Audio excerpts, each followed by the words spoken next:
Hello, and welcome to JDUB and Friends, episode 40. I know 40 is a lot of episodes. With the one, the only, Saigan Cat. How are you tonight, Saigan? I'm doing well. How are you doing? I am doing well, can't complain. If I did, nobody listened anyway, so it wouldn't really matter. um, Now, Saigan, I've done. Nightbot is listening. True.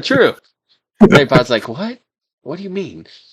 Saigan, I've done a couple episodes with. Last episode, I believe we talked about you being vegan.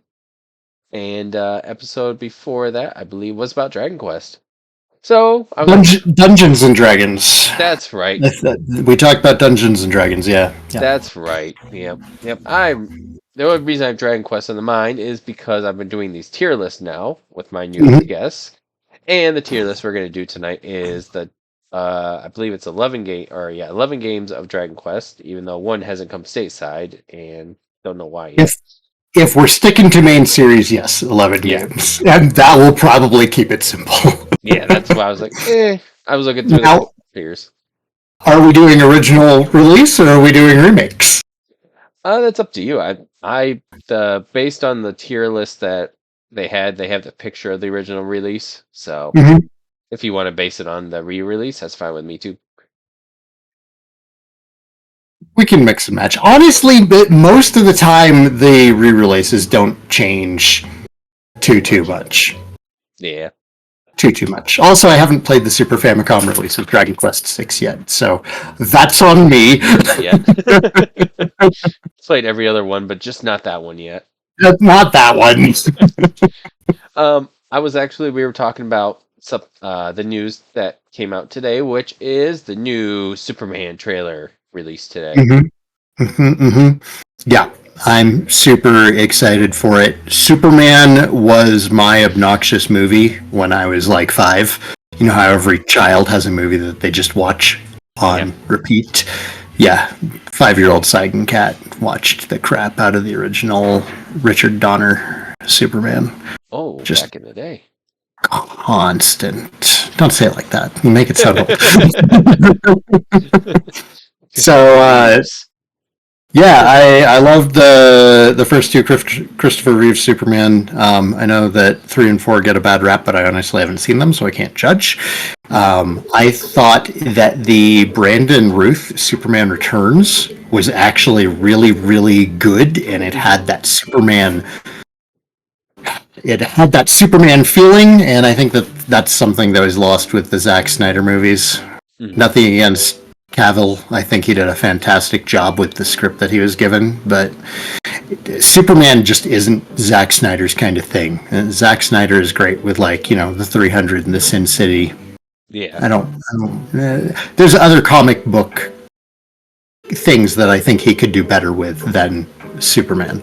Yeah. Now, if he did Injustice, I can see Zack Snyder doing a fantastic Injustice. But yeah, James Gunn looks like he's going to hit it out of the park. I haven't seen a lot lately that I disliked from James Gunn. This last year, we watched Guardians. What am I thinking of? The Suicide Squad with monsters. Oh. Creature Commandos was fantastic. If you guys hear some background noise, I've got my wife Perry Onan over here. She's playing some Coral Island. Oh, nice. So if you hear waves and farm animals, it's Coral Island. Nice. Yeah, I'm kind of nervous about Superman because it's either been really good over the years or really bad. There's no in between. But I mean, yeah, as long as it looks good. Yeah, as long as they have Martha or something like that pop up, where Batman wonders why he says her name, and then all of a sudden we're best friends again. No, I don't think James Gunn is gonna mess it up. James Gunn has such a good track record with his comic book stuff, so yeah, I zero worry. Also, Nathan Fillion is Guy Gardner. And it's gonna the movie's already perfect. It doesn't matter. Yeah, that's one thing that I've always thought was weird is they always end up going Hal Jordan as Green Lantern. They never do either John Stewart or Guy Gardner. They always go right to Hal Jordan, right down the line. It's like, but John Stewart, John Stewart's my Green Lantern because He had such a long run on the animated Justice League. So yeah, it is weird that we didn't get him. We are getting Mr. Terrific though. I was like, I know him. I had to look him up. I was like, what do I know him from? I was surprised when they brought him out, but I was like, oh, that's craziness. Superman, the newest full-length trailer popped up today. Apparently, it's really hard to be Superman. They started out with a Lois Lane Superman interview. Go back and forth. At first, I was like, they're kind of making Superman seem kind of, sad. At first, I'm like, this is odd. And then once they start going frustrated. Yeah. He's frustrated. Yeah. He's done good, and the good that he did doesn't align with the powers in charge, so he's being called into question. And I think that was a really strong point of the trailer. He's doing good. Yeah. Not person A's good, not person B's good. He's doing good. Yep. Yeah. They like they're saying here, Richard Donner, Christopher Reeve, Margaret Kidder, Superman films. They're kind of trying to. It's kind of going back to that type of moments. But they she asked him, like they should. Lois gets the hard questions, really Superman whys and wherefores, and that's kind of when he decides to explain and tries to answer questions that are probably. And then they show Lex Luthor for like a split second. And, don't know who that actor is, but great casting. Apparently Nicholas Hoult. He kind of looks like what's the guy's name? Benedict Cumberbatch. Yep. He looks like an unevolved form of Benedict Cumberbatch. That's not a slight against him. He's fine. He just looks really young. Yeah, he looks like a young version of Benedict. Yeah, really weird. Cast him in young Sherlock Holmes. He'll be perfect. Yeah. He's gonna be in it. They show up. Apparently, the engineer is one of the forces that's in aligning with Lex. Mm-hmm. Yeah, I'm not familiar with the engineer. That is a blind spot for me. Yeah, some stuff. Let me go ahead. DC. Well, villain, the engineer. Apparently, it's a woman. Obviously. DC Comics. I hate Microsoft being. Here we go. Oh, she was just introduced in 1999. Recent character, very recent as far as comic books are concerned. 26 years ago is incredibly new character. Yeah, she's in the same kind of age time frame as Deadpool at that point. Because Deadpool's not that old either. But yeah, it looks. Really? I thought Deadpool was like late 80s. Am I wrong on that? Let's find out. Now we're gonna check. Now I'm curious. Great movie, by the way. If you haven't seen Deadpool, man, you got to see Deadpool. Let's see. Deadpool was fandom. I don't know if you're gonna help me. Fandom. No, I know. So I was like, Wikipedia was. I was gonna head, but I was like, fandom. Yeah, Wikipedia will have much better. Yeah, more information. Speaking of Deadpool, did you see the new Deadpool and Wolverine movie? 1990. I was on the cusp. Late 80s. We're both right. 35 years old. I did see Deadpool and Wolverine. Oh. Yeah. It was good fun. It was a nice break from.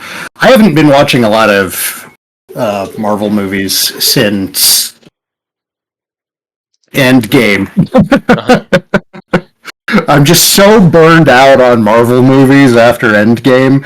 I don't even feel like they went down in quality or anything. It's just like by the time Endgame hit, we started watching WandaVision. We got like 3 episodes into that, and I was like, I can't anymore.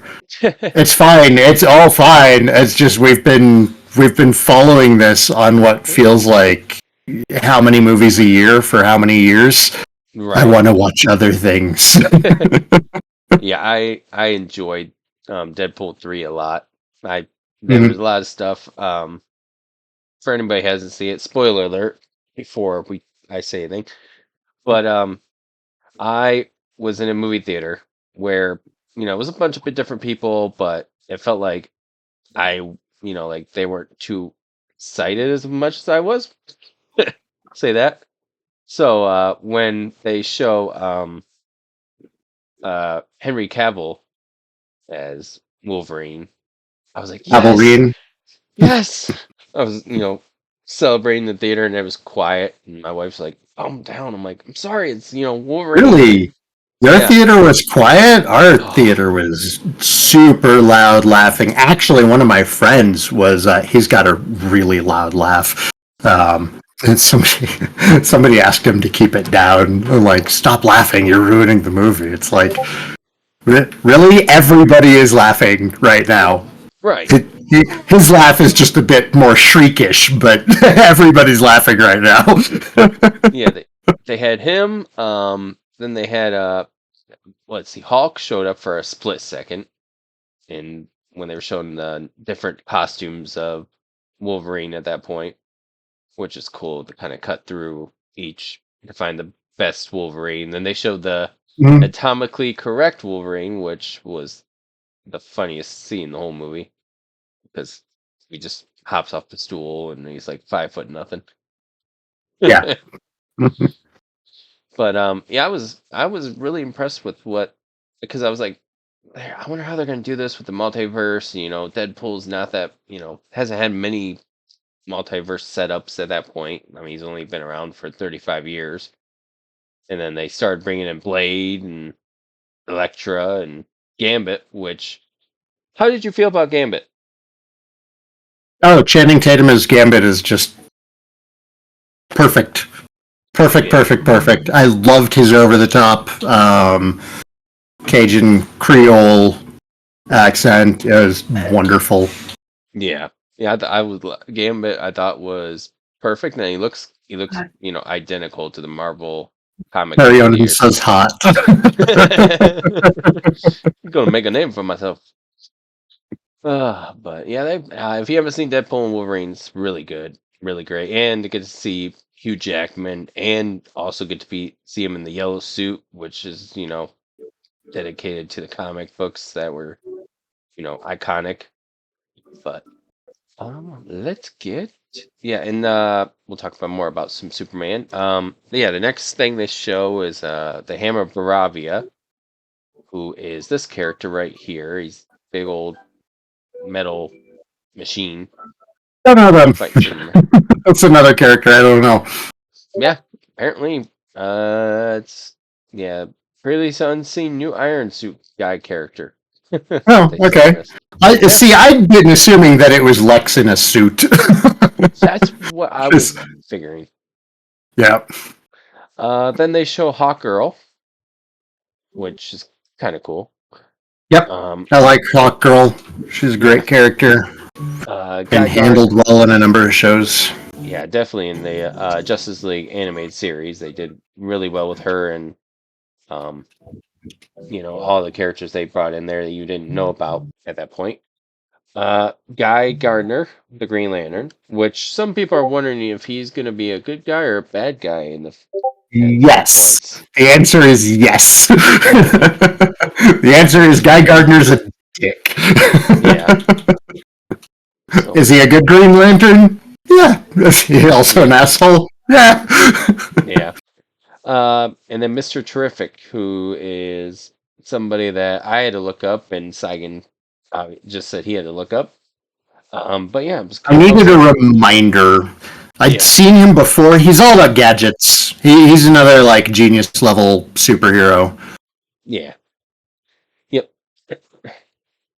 But every time I see him, I'm like, Mr. Oh no, Terrific. Mr. Terrific. Yeah, because I'm like, Mr. Fantastic is Pedro Pascal. Yeah. Which I'm not. I get it. Pedro's really hot right now with Last of Us and Mandalorian, and now and the Fantastic Four. But man, just seeing Krasinski as Mr. Fantastic was so epic. But we'll see, I guess, in the future. But yeah, this is Mr. Terrific right here on the left. We'll see how that's gonna go. Kind of curious because they do. I mean, they said that this is kind of like their reset of the DCU, whatever you want to call it, and let's see if they're going to It's actually. James Gunn's DCU. Yeah. Which he's been doing a great job with. His take on Suicide Squad was a lot of fun, very watchable. I enjoyed the whole thing. And then Creature Commandos was just so good. Yeah. No, if you haven't seen Creature Commandos, watch Creature Commandos. I think it's like 7 or 8 episodes. It's not long. But it's basically Amanda Waller gets slapped on the wrist for her whole Suicide Squad Task Force X nonsense, and they release there's a law put into effect that she's not allowed to do this with humans anymore. She's like, okay, I won't do this with humans anymore. And we basically get like a who's who of different monsters. Like we get the Bride of Frankenstein in there. We get a Batman villain by the name of Dr. Phosphorus, who's voiced by Alan Tudyk and is just great. G.I. Robot might be my wife and I's favorite character. Like, just across DC now. We had no idea who G.I. Robot was. We watched that show, we're like, G.I. Robot, new best superhero. Yeah, I'm kind of curious who they're all going to bring into DC, because I mean they had so many shows that all of a sudden got canceled like real quick, and I was like, because I like Swamp Thing. Swamp Thing I was enjoying. It's a good villain, and then they went, he's gone. Like what? 1 season. When did they bring back Swamp Thing? I didn't even hear about that. Yeah, he was out for 1 season. Also, he was a villain? Yeah, for 1 season. He was superhero, anti-hero, whatever you want to call him. Yeah, anti-hero. I can see him being anti-hero, but not a villain. Not a villain. Let's see, he popped up, where is it? I know there was... 2019? Yeah. Was that a CW thing? It was a... Oh, yeah, I see it. I saw it. Yeah. Flash by. It's part of the Arrowverse stuff. Yeah. DC. Man, that Arrowverse really... It was so good for a while there, and then it just went downhill. Yeah, it was... I think it was part of the DC Universe network that they had, with the subscription on-demand thing. That's probably why it didn't do very well, but what do I know? But I mean, yeah, Christopher Reed was in it. He had a bunch of people. Derek Mears was Swamp Thing, which I don't know who that is. Jason Voorhees in the 2009. No, Kane Hodder is Jason Voorhees. Sorry, the 2009 one that nobody liked. Oh, okay. I didn't see that one. Yeah. I'm actually not against checking it out, and as much as I like Kane Hodder, he was not always Jason Voorhees, and there have been some good other Jasons. I just had to make that little quip. He's been a lot of things, actually. Now, looking up, Semi-Pro, he's himself, apparently. Didn't see that one. Didn't see that one. I didn't see Stranger Tides. Yeah. Stranger Tides is not bad. He's Krampus and Grimm. Apparently, never saw Grimm. Nope. Nope. That's really. Oh, he was in Ruby. Oh, that's cool. I don't think he was from episodes that I got to. Yeah. Oh, okay. He was in the Battle Angel Alita adaptation. I did see that. That was fine. the Flash show. Which I see. This is where I think DC screwed up because they had it set up perfectly. They wanted to catch up on Marvel originally, and it was like perfectly set up where they could have Grant Gustin as your Flash, which great Flash by the way. Personally, I agreed. I liked him a lot. I hated the guy that got to play Flash in the DCU. Ezra But Miller, yeah, yeah, that is just a weird choice. They didn't want to go with Grant Gustin because he was B-list, which was just an insanely stupid choice. He's been a fantastic Flash. he has. And the thing that they could have done if they wanted to catch up to the Marvel, if they want to catch up to Marvel and have their Justice League right then, all they had to do was literally start with the TV shows. Had Arrow, had the Flash.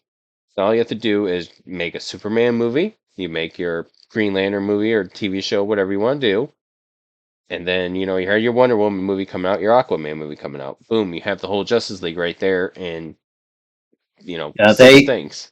they ruined that with the first Suicide Squad movie because the original Suicide Squad movie, as it was being created, was going to draw from the CW stuff. They started doing tie-ins with it. Harley Quinn was in an episode of Arrow, and Waller was there, and they were setting up a Suicide Squad movie. And then freaking executives got in the way like they always do, and they said, nobody knows who these actors are.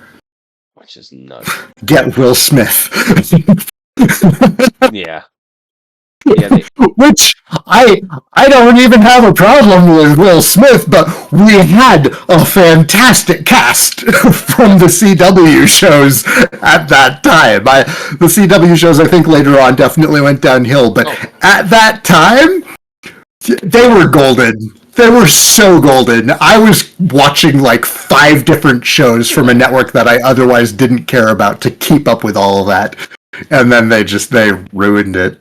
I mean, look, I don't know. Perfect Green Arrow. Perfect. Yeah. Great Oliver Queen. Great. And then they went... So long as he's not allowed to do his own fight choreography.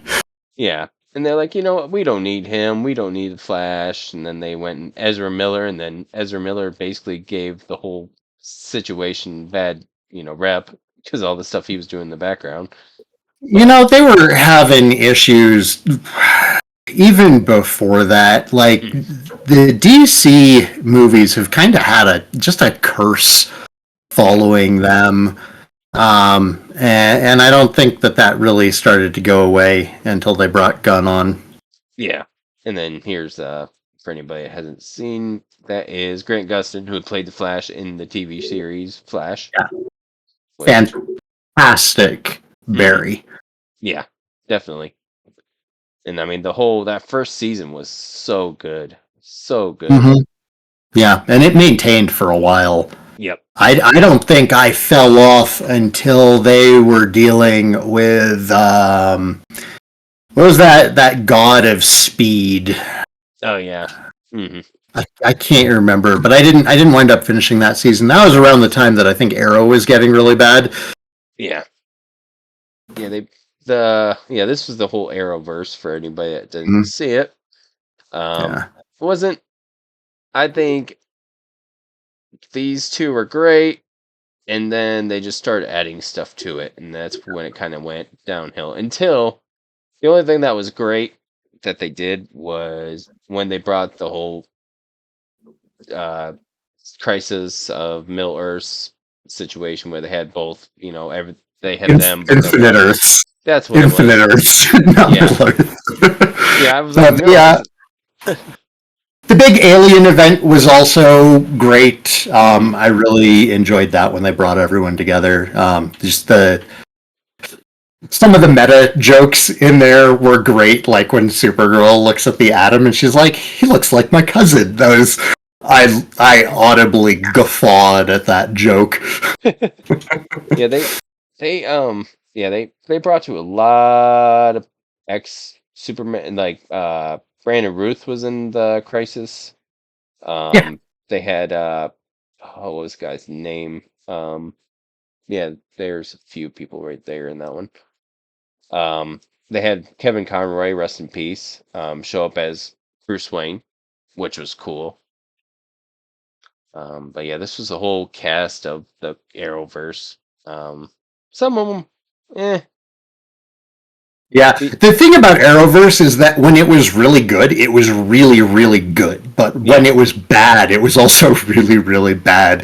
I don't think I've seen such a swing in mm, TV show quality since like Babylon 5 season 4 transition to season 5.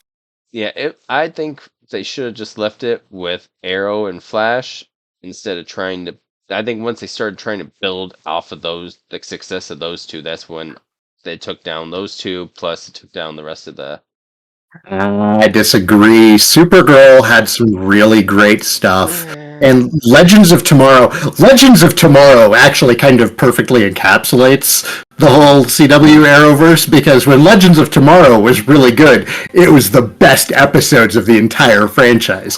But yeah, when it was really bad, it was the worst episodes of the entire franchise. yeah. I agree on that one. Yeah. Yeah, I just man, it was just so perfectly set up for DC Justice League movie. I mean, all you have to do, literally, to make a Justice League movie with those shows plus the movies they already had set up, is literally just have one season end with Martian Manhunter popping up in Arrow, Martian Manhunter popping up in Flash. Boom, It he's a was connection to everybody. If and you just have him pop up in all the movies as like after credit scene. Martian Manhunter was there. John Yeah. Jones was in Well, yeah, it. but I'm saying like they could have definitely like set up perfectly just for all that, and they didn't. They just went, we'll Well, throw them yeah, all together. executives got in the way, Yep, as they do. yeah. And then they went, you know what? Who should be our Batman? Ben Affleck. Why? Hot take: Ben Affleck was a great Batman who was stuck under a miserable script. Man, Batfleck was great. Affleck. Cavill's a good Superman. Hmm. Terrible script, even worse direction. Yeah, Batman versus Superman might be one of the worst edited films I've seen, yeah. ignoring episode 9. And there's the terrible Flash. Hmm. That Yeah, guy was. I didn't watch that one. Batman versus Superman was, I think, the last live action DC movie that I watched. No, that's not true because I did watch James Gunn's Suicide Squad up until Birds of Prey. I also watched Birds of Prey. Birds of Prey. Gal Gadot, I didn't. I think she was. A lot of people didn't like her as Wonder Woman. I thought she was pretty good as Wonder Woman. That was just me. But She's fine. yeah, I don't have strong feelings one way or another about her. I also have not seen her Wonder Woman, so I mean, comparing her to I Linda. don't care. Comparing her to Linda Carter from back in the day. I mean, she kind of looks like Linda Carter a lot. So I'm just saying. Yeah, no, she looks exactly like Diana of Themyscira, but Yeah, yeah, I haven't seen it, so I can't comment on her too much. yeah, She was, I thought she was fine in Batman versus Superman as mhm, Wonder Woman, but again, it was like there were so many parts of that movie that were fine. It's like there was a competent film there, and it's just not the final product that we got. yeah. Uh, Jesse Eisen Eisenberg Yeah. as Lex Luthor. Cool. Whoever cast him as Lex Luthor should be just kicked out of Hollywood and sent home. That was a weird, freaking choice. Yeah, that was terrible. I was not a big fan, Yeah. and you could tell like they added some like fake head to him too, because of that his head was like a lot bigger. Well, yeah, But but I mean, that wasn't even. It's just like I don't feel like that was a good role for him. I've liked him no, in plenty of other things, but not a good role for him. yeah, You yeah. I know, mean, Kevin Spacey did a much better Lex Luthor. Gene Hackman obviously did a much better Lex Luthor. hmm yeah. You could have had anybody, at that point be Lex Luthor because there wasn't nobody had been Lex Luthor on the big screen, but Jesse Eisenberg was just like. More. He reminded me more of Dexter We than he we'd did had Lex Kevin Luthor. Spacey as Lex Luthor. Yeah, that'd been good too. Yeah, Spacey Lex would have been cool. I mean, he's kind of uncastable now at this Yeah, point. But yeah, at the time, in Superman Returns, he was a very good Lex Luthor. yeah, yeah. He He kind of really has.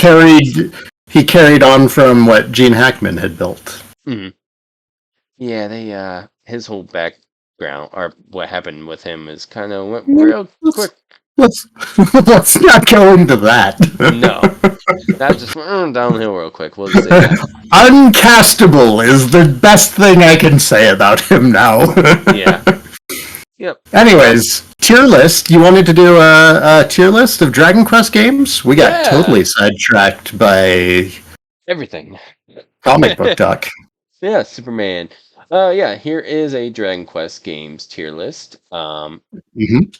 Ranks Dragon Quest games from Dragon Quest 1 all the way to 11, which were all in different order, and I just put them in number order because it was just, I don't know. They were like 1 was all the way down here. I'm like, why? But yeah, so like I said, they have the original art covers for all of them, even the Mhm. PS2 Dragon Quest. So what is, I guess before we get into the tier list, which one of these is your favorite cover over all time? Oh, my favorite cover. Yeah.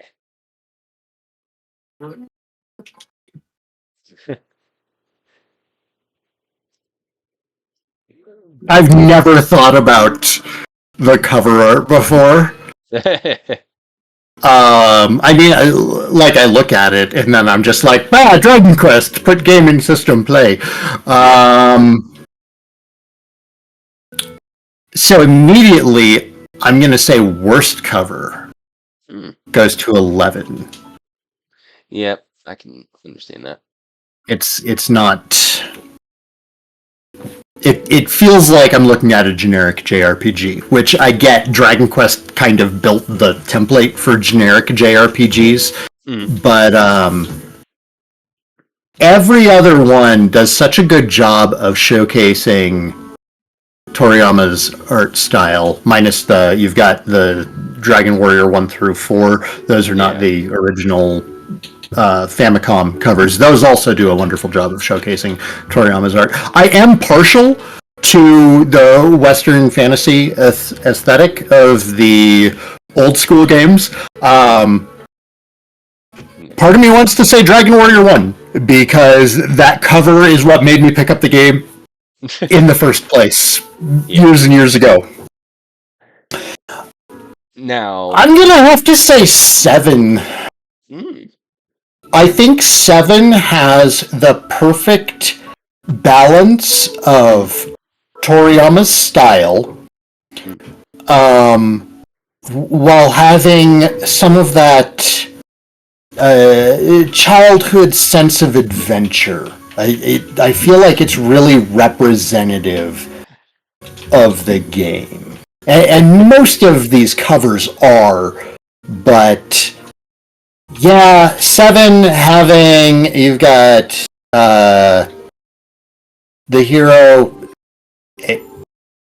Arus? I might have it wrong. It's been a minute. And then you got Maribel and Kiefer, and then you've got the ruins behind them. It's so good. It's so good. That is a wonderful cover. Because a lot of the other games, the backgrounds don't matter too much, with the exception of Dragon Quest XI having the tree in the back. Yeah. But no, I think 7. 7 has the best cover. Yeah. That's my opinion. Yeah. There you go. You're getting told that you're wrong. Who's saying that I'm wrong? For people, I do the Twitch live. Who's saying? And, is it Oust? Yep. It's Oust. Yeah, Oust is going to say 5. But yep, that's Ligan, he said. Yeah. No, okay. All right. But yeah, I'm partial to 8 because it's the first Dragon Quest I played. Mhm. Yeah, solid cover. I had that cover artwork as my background on my MySpace back when the game came out. Which I think is funny because it's the only Dragon Quest also that's like, hey, we're connected to Final Fantasy. Like, guess what? Final Well, Fantasy. okay. Well, the company is, yeah. That game sold a lot of copies just for that Final Fantasy X-2 Yeah, demo. yeah. Or what? No, it was Final Fantasy 11. Was it? Uh, An, 11. it was an not Yeah, 11, 12. Had yeah, the Final Fantasy 12 demo. Bleh. My bad. The X-2 demo was on Unlimited Saga. yeah. Which was game. That is a game. That is a heck of a game. I still don't know if it's good or bad, but that's a lot of game. Yeah, it's just weird to be like, is it good? Is it bad? And I don't It's know. Yeah, it's so hard for me to form an opinion on Unlimited Saga. I want to like it. It's gorgeous to look at. I have no idea what's happening in it. And I just beat Daggerfall like a week ago. I can't figure out Unlimited Saga. Yeah, it's so weird. But yeah, let's get going on this tier list because I know Dragon Quest is your baby. It's like, I mean, the game that you've done the most Let's Plays of. You're also we're doing a strategy guide for the first game, I believe, right? Yeah, it's virtually finished too. That's the worst part. I even started doing art to do like some interpretations of them. Like I sat down, I learned how to draw. I was getting to a point where I was like, I'll be okay with this, and then just Yeah, just like that was when I lost my job. Was when I was still working on the art. yeah, yeah, That'll kill your motivation on projects real quick. yeah. Like, oh no, and I have to find something new to do. 'Cause I have a Yeah. job. Um, right now, the only one of these that hasn't come stateside is 10, which Yes, but I have played the entirety of version 1, so I feel qualified to talk about it. there you go. Yeah, and, most of these are well, these three just got re-released twice. Once on the Oh Switch yeah, as a basic, they're and then gonna be re-released until we're all dead in the ground. yeah, There's gonna be more versions of Dragon Quest 3 than there are years in my life. yeah, and then these three got expensive. Yeah, Oh yeah, the DS versions, yeah. Yeah. Ooh. 8's not too bad because it's on PS2 and 3DS. The 3DS release really brought down the price of 8. 9 needs a damned remake. Mhm. They keep ignoring it. Yeah, They Yeah. gave us remakes of 4, 5, 6, 7, 8. 1, 2, 3. 1, 2, 3. 1, 2, 3. Guys! Oh yeah, here's another remake. Yeah. Dragon Quest 10. Yeah, Dragon Quest 10 that we get. Remake 9. Yeah, Dragon Quest 10 that we didn't even get America get a remake before Dragon Quest 9 did. Yeah. Funny. So which one would you like to start with? Usually, I mean, you can go left to right, or right to left, or we can Work. just Do whatever you want to start.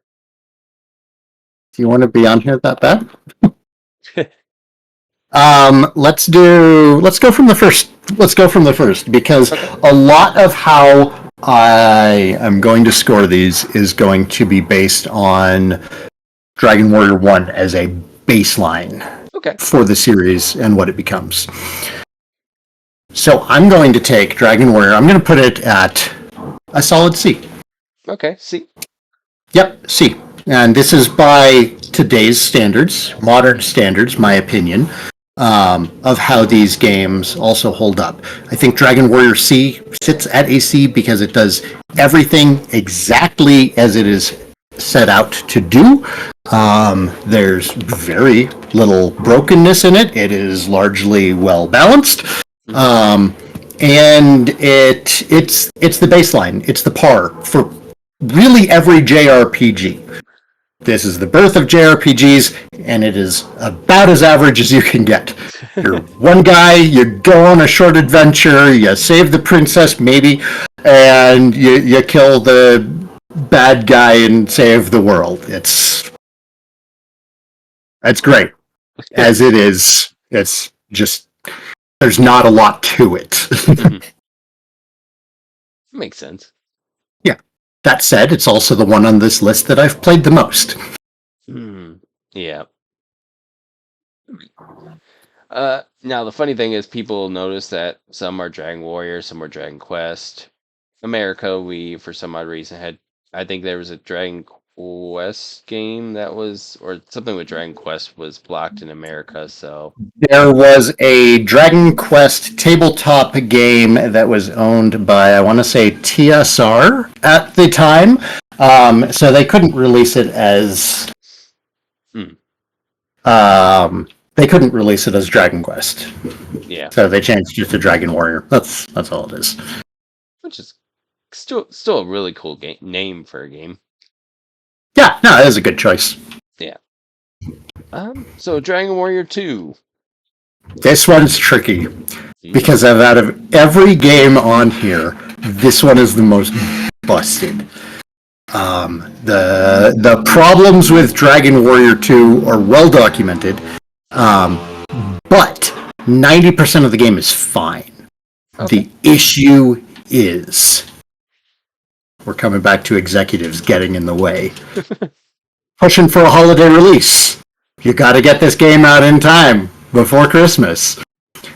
They utilized a program to try to balance the game near the end of development, and this immediately becomes noticeable, beginning with the Cave to Roan or Rendarak, depending on which version you're playing. The difficulty spike is insane. In any other RPG, you see that kind of difficulty spike, you go, I'm not supposed to be here yet. Dragon Quest 2, I'm sorry, but that's where you're supposed to be. And it's because in the code didn't account for multiple copies of the same creature. It looked at the party's success rate for defeating one green dragon to be the exact same success rate as defeating 4 green dragons. And anyone who's survived this game knows that 4 green dragons surprising you usually means you're gonna die. Nothing you can do about it. And from that point on, it really just gets worse. There is so much instant death in the final hours of the game. Has nothing to do with skill. You run into certain fights at the end and you're just rolling the dice. Like, please don't just cast Kathwak on my entire party. Nope, okay, we're all dead. And I was surprised. It doesn't matter that you're max level. It doesn't care. All that said, Dragon Quest II also introduced a lot of really important things to the series. It brought us boats, it brought us traveler gates, it brought us multiple party members. It was a much, much larger game. And I think that for all the stuff that's wrong with it, there's much, much more that it does right. But there's still a lot wrong with it. I'm still going to give it a C ahead of Dragon Warrior 1. Okay. Because they did a lot with that game. There were a lot of advancements for the series within that game. And although they stumbled a little bit, I still think on the whole it is an improvement in every way over the first one. Yep. Yeah, I played a little bit of Dragon Warrior and Dragon Warrior 2 and 3 when it came to Switch. And then I moved to Florida to be with the wife, so I haven't had a chance to play them since then, but that was, 4 years ago now. Yeah. Two is a great one, and I think that every Dragon Quest fan owes it to themselves to play through the original version, if nothing else, just to experience it. My first time playing through it, I hated it by the end of it. I was so angry at it. And then when I did it again later, it honestly grew on me. The last time I played it, I was doing a full completionist run using the retro achievements website, and I got all of the achievements in the game. And aside from the grind to get max level, I've found the entirety of the game to be great. I mean, it's solid. It is a solid Dragon Quest game. Yeah, I still got to play most of these games because I missed a lot of them, and because I was playing Final Fantasy X multiple times and Legend of Dragoon multiple times, and missed the Dragon Warriors. Which this is my 7th or 8th podcast. I've said Legend of Dragoon needs a remake because it does. Dragon Warrior. You Sony fans just never catch a break with that one. It's the only one that it was like the 7s had a remake, 8s had a remake, Final Fantasy 9s had a remake. Well, sorta, kinda. And then Legend of came out right. That's not Square though. You can't blame Square for that one. You can blame Square for a lot of things, but you can't blame them for Legend of Dragoon. Yeah, that's all Sony. It just needs. I mean, it was all the other games around that time that were big hits got remakes, and Sony's like, you know what? Nope. We're not bringing that out. Dragon Warrior 3. Dragon Warrior 3 is really, really good. Mm-hmm. It's really good. Systems-wise, it brought the party system to the franchise. It really moved to letting you explore the world. Mm-hmm. There was a lot that you could do in different orders. Mm-hmm. And it did a great job of opening up the world just the right amount each time that it opened up. There was a variety of things to do in it. The question is where I'm going to put other games in comparison to 3. Because 3 is really what I judge all other JRPGs against. They have to be at least as good as Dragon Quest 1, but I really want them to be at least as good as Dragon Quest 3. It's a hard one then. It's so good. Mm-hmm. But there's other games that came later that added so much to the formula and took the formula of 3 and really ran with it. Yeah. So,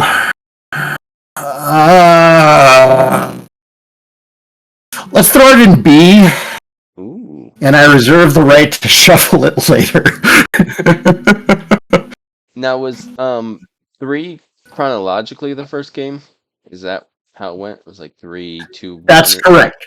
3. It goes 3, 1, 2 in chronological order. Okay. But I would advise anybody entering the series to play them in release order, because the stuff in 3 that ties it in with 1 and 2 is much more meaningful having played the first 2.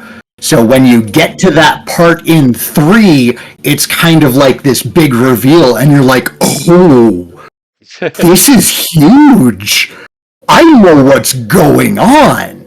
Because you've already seen the ramifications later on in the timeline. So, absolutely play 1 and 2 first, and then 3. Unless you're brand new to the series and you started with 3 2D HD, in which case... have fun. You're very young, and I'm just happy you're reading games. Dragon Warrior 4, also known as Dragon Quest 4. I like 4.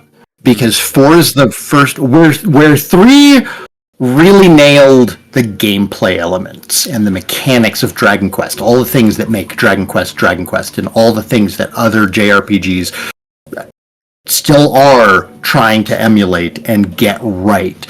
4 was the first one that really nailed the narrative. It's the first one in the franchise to really have a lot of character in its characters. I'm going to put it B tier ahead of 3 right now. Okay. It's very good. I know that it's a favorite for many people, and I don't disagree with their reasons for it being their favorite. Yeah, I agree on that. Yeah, I've watched, obviously watched Saigan play most of these Dragon Quest games, which, that's kind of, so I'm kind of like, I understand where he's talking about, and I'm like, ooh, and then I'm reading also the chat, and someone like, I know, like, you posted that we were going live in my channel, and I know that there's a couple of people who have 4 as a favorite, so Yeah. a B score to them, they probably disagree with. I'm going to be hearing about it later. It's fine. Right. I like arguing. Yeah. Dragon Quest 5. It's the first D of the night. I'm sorry, just the swing and a miss. I'm lying. I just wanted to. I can't see their faces, but I'm imagining them, and a little bit of schadenfreude, a little bit of shivers. Honestly, no. It's S tier. Oh. Okay. We wouldn't have. I don't think we would have Pokemon without Dragon Quest V. Actually, wait, no. Are my dates wrong? Let's see. Are my dates wrong? When did Dragon Quest V come out? It's not the first RPG to have capturing monsters and using them on your own team. I believe that goes to Megami Tensei, which came out well before it. 92. When did Pokemon come out? I want to say 95? 96? Well, I know it came to the United States in 96. Yeah, 96, yeah. Okay, I stand by what I said then. I don't think we'd have Pokemon, at least not in the same form that we got it without Dragon Quest V. The integration of monsters into the game works great. It has a huge, memorable cast. It has a branching, semi-branching plot line. There's a major choice in the game, and that is between 2 women that you can marry. And their personalities are very different, which you can't always say for games at this time. Phantasy Star 3, I'm looking at you. Phantasy Star 3 had entirely branching plot lines. It was a completely different chapter depending on who you had your hero marry at the end of each stage of the game. So there's I think 4 different endings, maybe 6 different endings. And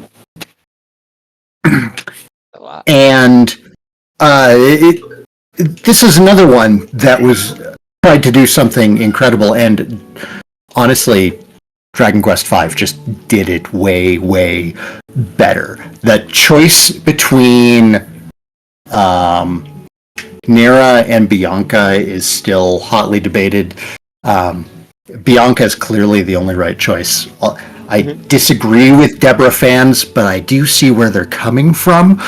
I don't understand why people picked Nera. I understand now because we've had her character much more fleshed out between the Dragon Quest Heroes games. Dragon Quest Heroes added a lot of character to Nera. And she's become a much more interesting character thanks to that. And also the Dragon Quest movie, Your Story, added a lot of character to her. If some of that stuff worked its way into Dragon Quest V, it would be a much, much more believable choice. But as it is, I can't understand why anyone wouldn't choose Bianca. Yeah, no, there's nothing wrong with 5. I can't think of anything to nitpick about 5. It has a strong start, a strong middle, a strong end. All of the characters are good. It's definitely the strongest emotionally for a long, long time. No notes. It's an S tier game, and I would still recommend it as an entry to the series to most people, especially people who are fans of 16-bit RPGs. If somebody was coming into the series and they're like, my favorite games are Earthbound, Final Fantasy VI, and Chrono Trigger, I'd be like, Dragon Quest V. Yeah. Go. Why haven't you played it yet? Go play Dragon Quest V. Yeah. Yeah. Yeah, FF4 was my debut, and so that was the same time period. Mm-hmm. I like 4, but 4 is very much a flawed game. A little bit. Very much. That's not me hating on 4. I love 4. It's not great. No. It had its moments. They're still trying to figure out stuff. It has some wonderful moments, and I appreciate the risks that they took with the storytelling. Ooh. DQ6. 6 is such a weird game, man. It's 6 tried a lot of things and didn't stick the landing on much of it. I love the narrative in 6. It's weird. It is the weirdest Dragon Quest. It has such an interesting narrative because, like, and this isn't much of a spoiler. If you're thinking of playing 6 soon, which I would invite you to do, I think that Dragon Quest fans should play 6, despite hearing mixed reviews on it, including my own, because I did love 6. But yeah, close your ears if worried about spoilers. The game starts with you killing the final boss. It starts with you at the end of your journey winning and saving the world. And that just kind of keeps going, and things get strange, and it's like, what the hell's going on here? And then there's 2 different worlds. It's so much. They also bring back the job system in 6, and they do it in a fantastic way. We get the Dharma Temple back, and you get a lot of flexibility with the job system in 6. But it's weird and unbalanced. The story also has multiple issues where, like, you can't progress unless you talk to, like, one person in one town, and they're not, like, obvious. They're, like, off to the side of the map somewhere. There's a lot of stuff that you can miss in 6 that will lead to you walking in circles for hours. So it has some pacing problems. It has some quest flag problems. We'll talk about that in the next game too. So, good game. It's totally worth playing. It's absolutely worth playing. B, bottom of B. I'd put it behind 3, honestly. It might be the only Dragon Quest game that I've only played once. Oh, really? Yeah, thinking about it, it might be. There's a lot in it. It's very interesting. I did enjoy my time playing it. There are some very frustrating bits that could have been fixed with just some better design. But yeah, still worth playing, even with its problems. Dragon Warrior 7 or Dragon Quest 7, whatever you want to call it. 7. 7 is the other weird game on the list. And I'm going to be talking about this from the perspective of the original PlayStation edition when it came out. There's no combat for like 3 hours. It is all world building. It has a fantastic opening dungeon, a huge starter dungeon that's puzzle focused and lore focused. This game's opening is longer than an entire movie just to set up the lore of the world that you are starting in. A world that consists of just one small island. There's nothing else on that planet. There's just a small island with a town of fishermen. And then stuff happens. And it turns into an amazing adventure. And it's... I use this phrase to describe 7. It is the most Dragon Quest game. It's going to hit every part of the franchise that makes the franchise great. There's again a wonderful class system, builds more on the one from 6. The story feels almost bite-sized at times, and then expands and then retracts. It's a weird one to talk about. I love every bit of it. Mm-hmm. But it's so hard to sell people on the original, because hearing that there's no combat for 3 hours makes them go, well, that sounds boring. And, okay, that's fine. But if you're the kind of person who enjoys settling down with a cup of tea under a blanket and then reading just like a book of fairy tales or something, 7 is that kind of cozy. And I really love it for that. We're going to say A. Okay. Your first A. Yeah.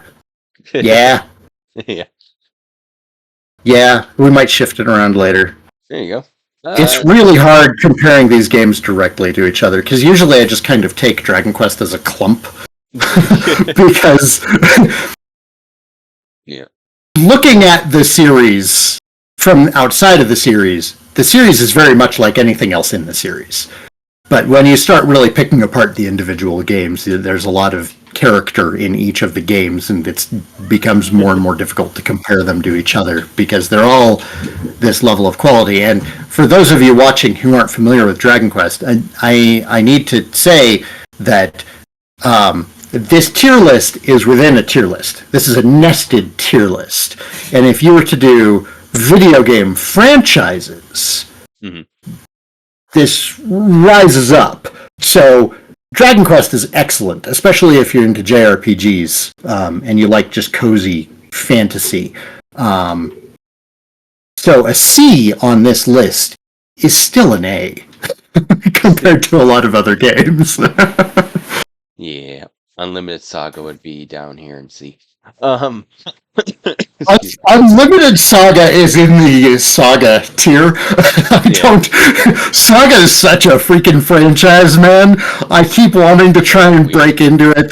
There's a couple of people that I chat with on Discord. I can't remember. It's either Thalkos or Abyss, and I'm sorry that I can't remember which one of you it is. One of them has actually played like every Saga game, and it's always fascinating talking to them about the franchise. Ugh. Saga fans are something else, man. I can't compete with them.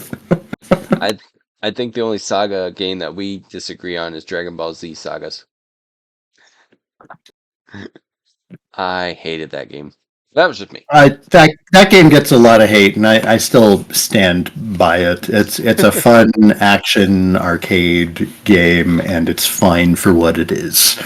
Yeah. Maybe it's because I played it on a rental, and I didn't spend $50 to purchase it. I don't know, but yeah. I rented it for a weekend, and I had a blast.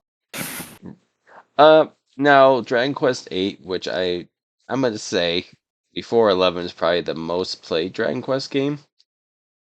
I'm thinking, just because it was on PS2 and everybody had. For PS2. You or? Oh, right. Yeah. when it came out, it was the best-selling Dragon Quest game by a landslide. And I think that this is something that Squeenix has forgotten as of late. When Dragon Quest VIII came out, they had a lot of faith in it.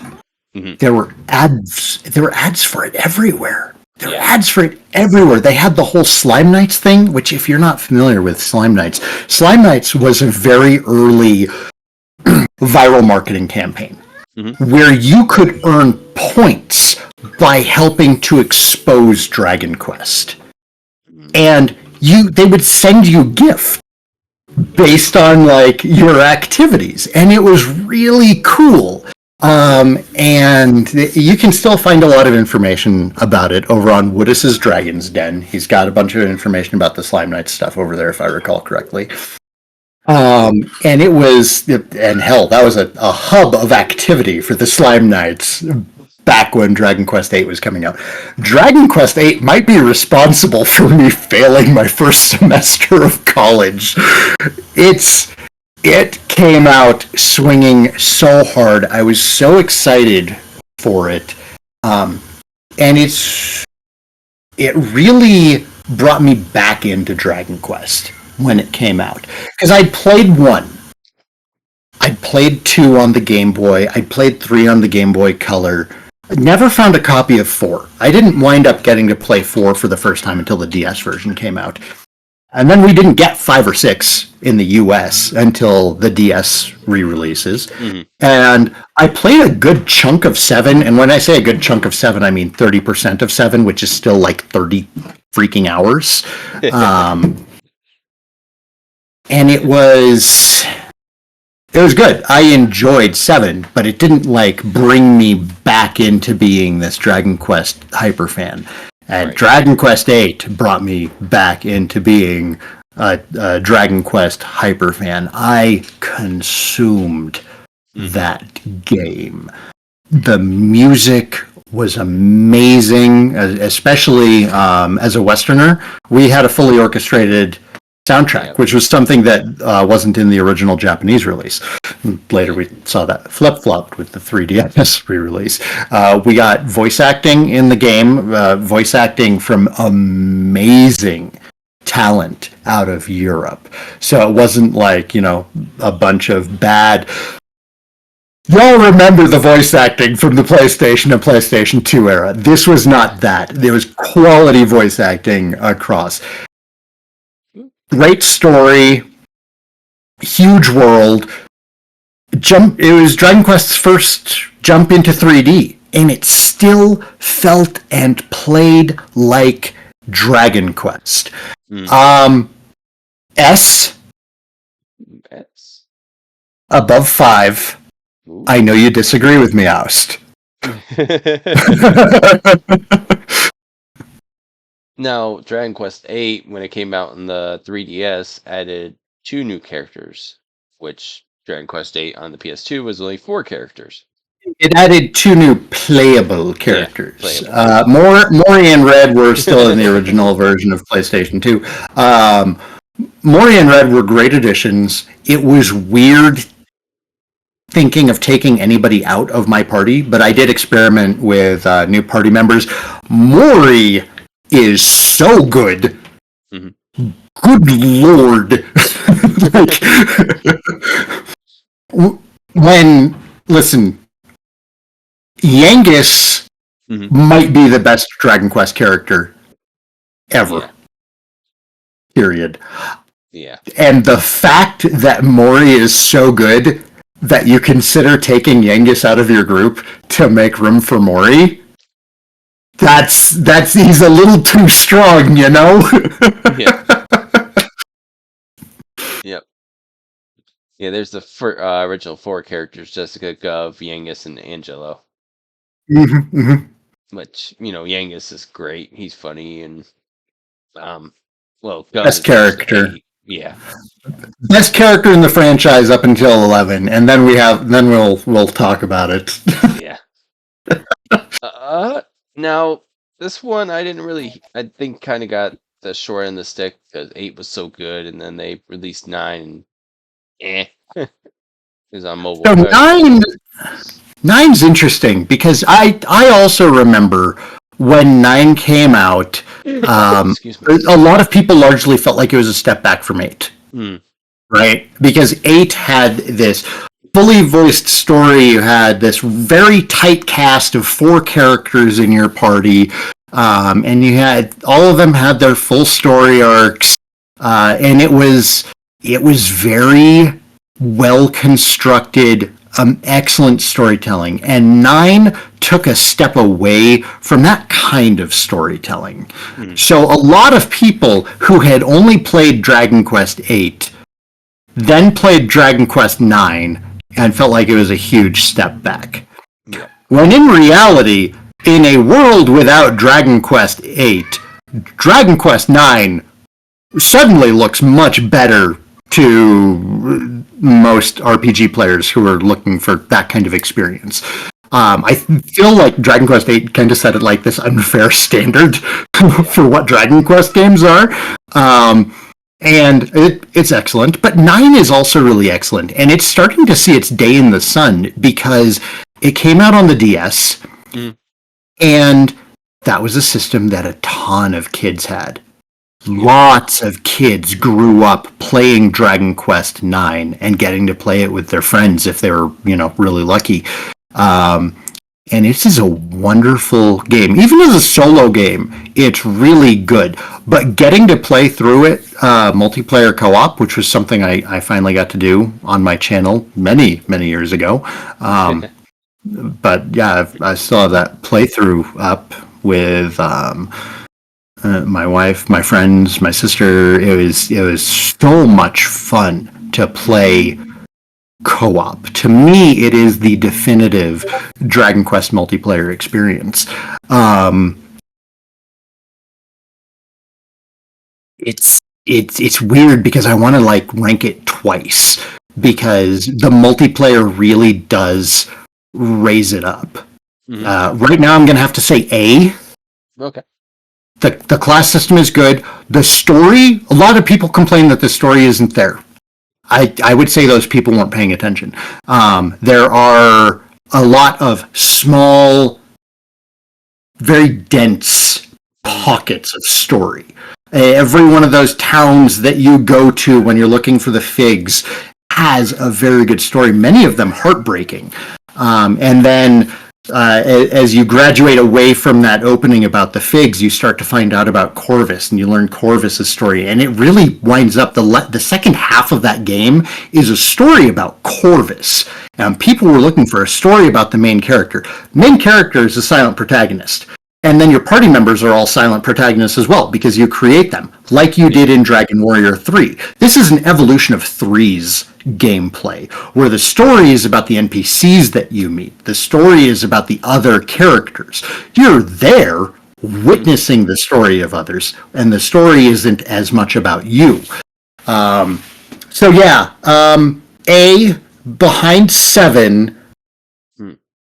If it's multiplayer, I'd shoot it up to S behind 5. But yeah, no, 9 is so good. It's so good. It's so good, guys. It's an unreasonable ask, but if you can find 4 DSs and 4 copies of this game, and 3 more people to play it with, it is so good. That's a big investment to make. But if you manage it, it's wonderful. And unfortunately, 9 is one of those games that, as far as emulation is concerned, you can emulate 9 and you can play it. Something about the netcode makes it not work over a tunnel. So, it never worked with, X-Link Kai or anything. A couple of the guys over on my Discord have figured out how to play it multiplayer, but what they're really doing is they're running 4 instances of it on one machine, and then having multiple people remote into that machine with control over different instances. That's one way they were able to play it multiplayer. Yeah, and it's not too cheap nowadays. I'm looking right here on eBay. They got $70 all the way up to $149.99. I mean, okay, so it's on the cheaper end of Dragon Quest $50. DS games. Yeah, one for 50 apparently, complete with manual. Ooh. I would be skeptical of that. Is it Yeah. is that case with manual, or is that the actual game? Let's see. It Complete says with manual doesn't look like it's. game complete comes complete with its original manual, ensuring you have all the guidance needed to navigate many features. But, you know what?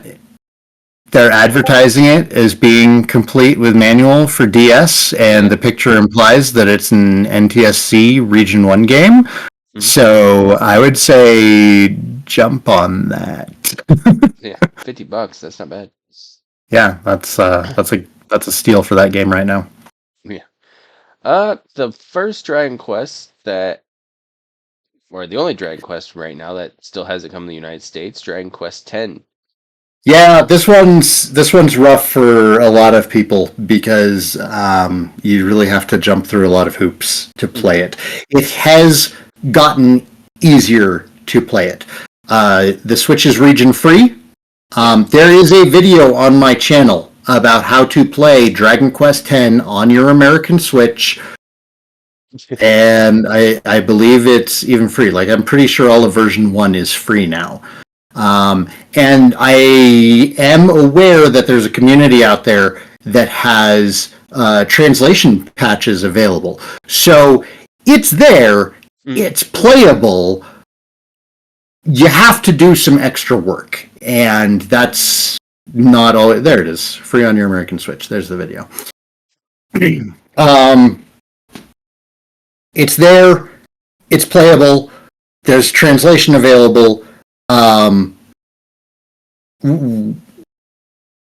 It's a great game, and a lot of people feel like it's the evolution of the systems in 9, and I wouldn't disagree with that.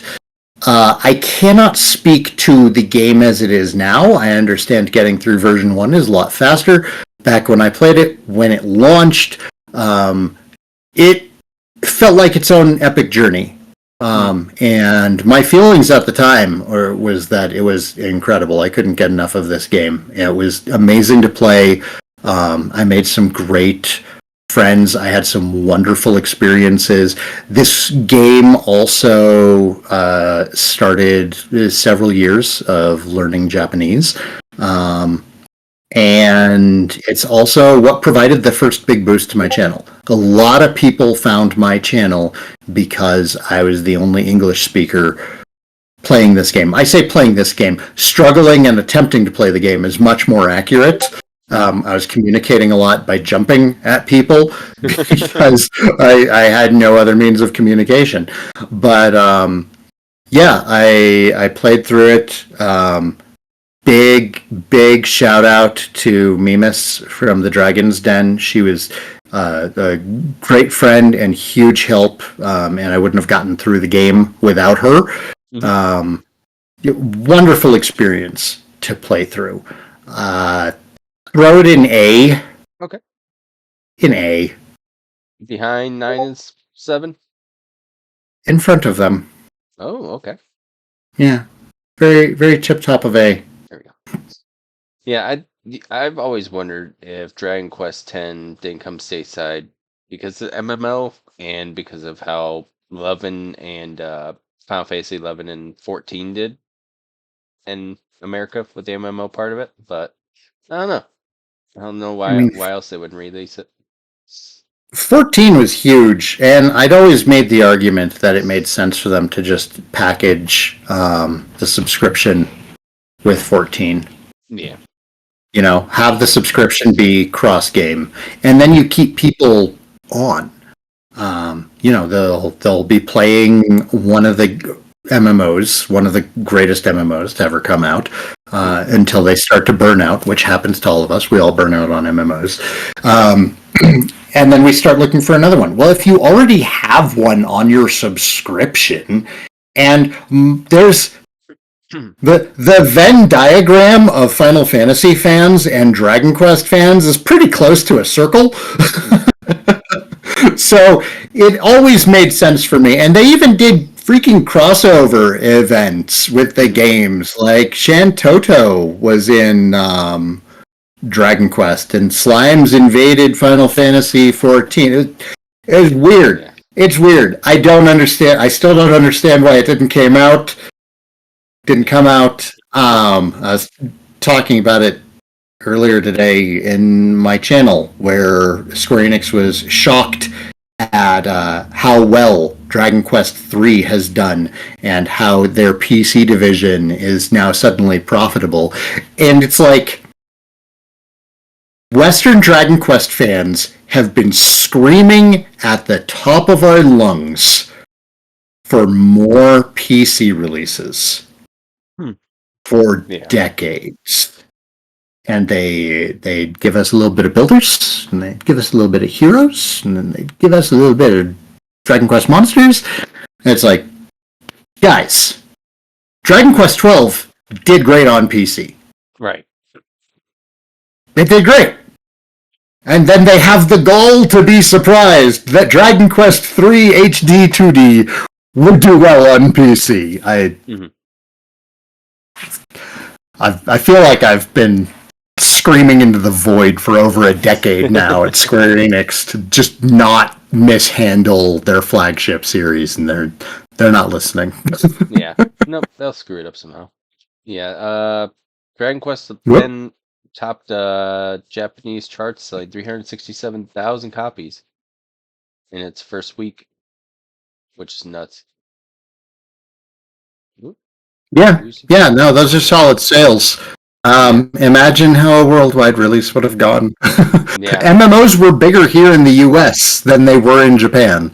Yep. It's insane. It was a smash hit. I don't understand. Yeah. Sorry.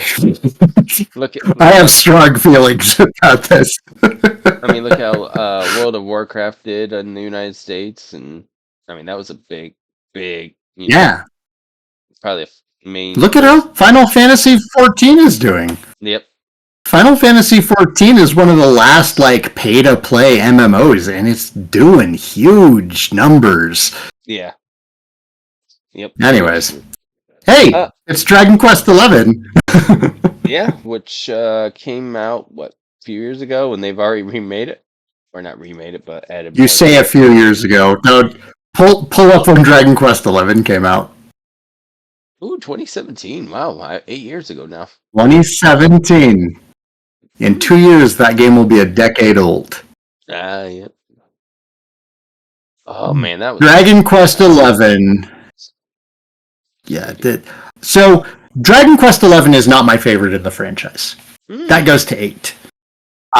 But objectively speaking, I think that Dragon Quest XI is the best crafted game in the franchise. It is a wonderful first entry. The biggest complaint that the game has, that I don't disagree with, but it doesn't bother me as much as it seems to bother other people, is that it reuses a lot of tracks from across the franchise. There's not a large amount of new music in there. The new music that's in there is fantastic, but a lot of the game, if you're a Dragon Quest fan, you're going to be listening to a lot of music that you've been listening to for probably decades. That is the biggest hit against the game. It doesn't bother me that much. It bothers a lot of people, or it bothers a small group of very vocal people. If it's your first Dragon Quest game, you're not going to notice. It's all new music to you. The story, fantastic. Fantastic story. Higher highs and lower lows than even Dragon Quest V. All the party members are wonderful. Sylvando beats out Yengus in my mind for best character in the entire damn franchise. Sylvando is an amazing and wonderful character. Yeah, he's I can type tonight. There we go. Deku 11. Yeah, he's There he is. When Sylvando hits the screen, Sylvia, if you played the Japanese version, I think a lot of people's first reaction, and I've seen this from the time when I was moderating the Dragon Quest subreddit, or helping to moderate the Dragon Quest subreddit, a lot of people saw Sylvando initially and went, "Oh God, what is that?" And then the people who actually stuck it out through the game and played the game were treated to one of the best Dragon Quest characters, video game characters. Sylvando's amazing. And Sylvando is not the largest part of the game. The game itself is incredible. I'm going to spoiler alert here. It's S tier. It's at the top of S tier. Dragon Quest XI is the best Dragon Quest game. I think objectively speaking, I don't feel that that's even an opinion. The other complaint that people would have against it is that it's too easy. And yeah, it is a very, very easy game, especially if you're used to Dragon Quest already as a franchise. Like anything else on this list is way harder than Dragon Quest XI. Hands down. They're all harder than Dragon Quest XI by like a mile. But Dragon Quest XI introduced us to Draconian mode options, which makes the game harder in different ways. It allows you to do things like not being able to purchase gear. The character is infected with shypox, which causes them to just not in combat sometimes. You can do a hardcore type mode where if the main character dies in combat, it's just game over right there immediately. You can do tougher monsters, you can do less experience rewards or curved experience rewards, where the more strong you are compared to a monster, the less reward you get from it. And that can be very crippling combined with stronger monsters. So Dragon Quest XI is simultaneously the easiest and also the hardest Dragon Quest, because if you turn on everything, it will just punch you in the face over and over again. But yeah, it's, oh God, it still gets me. Every playthrough, there's like 2 or 3 parts that will still bring a tear to my eye. The first time where I was playing it in Japanese, and I'm going to do another shout out now to Michi, aka Coffee Tan. I don't know if she still goes by either of those names. I know that she still streams on Twitch sometimes. I want to say she still goes by Coffee Tan. Huge help during the streams, because I was still very, very rough with my Japanese at the time. And she helped me get through a lot of it. And we both had to take a break after the mermaid arc of the story, because holy crap, it just dug this knife into your chest. It just kept twisting it. It never stopped. And that's just the first, like, sad thing to happen in the game. And most of it is very whimsical and very Dragon Quest and very happy. But those sad moments hit harder in this beautiful world. It's a story in 3 acts. The credits roll after Act 2, but there's a 3rd act, which is your post game, which 100% you want to play. It is the 3rd act to the game. It is what gives you the true final ending. There's a lot of interesting stuff that happens to it. When those credits roll, your game is not done. And I did the biggest disservice to myself when the game first came out in Japanese. I only played the first 2 acts. I didn't wind up playing through the 3rd act until the game came out in English a year later. But yeah, it's so damn good. It's so damn good. I personally prefer 8, but that's just a personal opinion of mine. 8 just gives me more warm fuzzies to load up the music, the characters, the style, and everything. 11, just, it checks every single box on what a great JRPG could be. Makes sense. Yeah. Yeah. Yeah. While we're here tonight, now that we got a tier list all complete, which I will show it one more time. Is there any changes you want to make? Let me see it.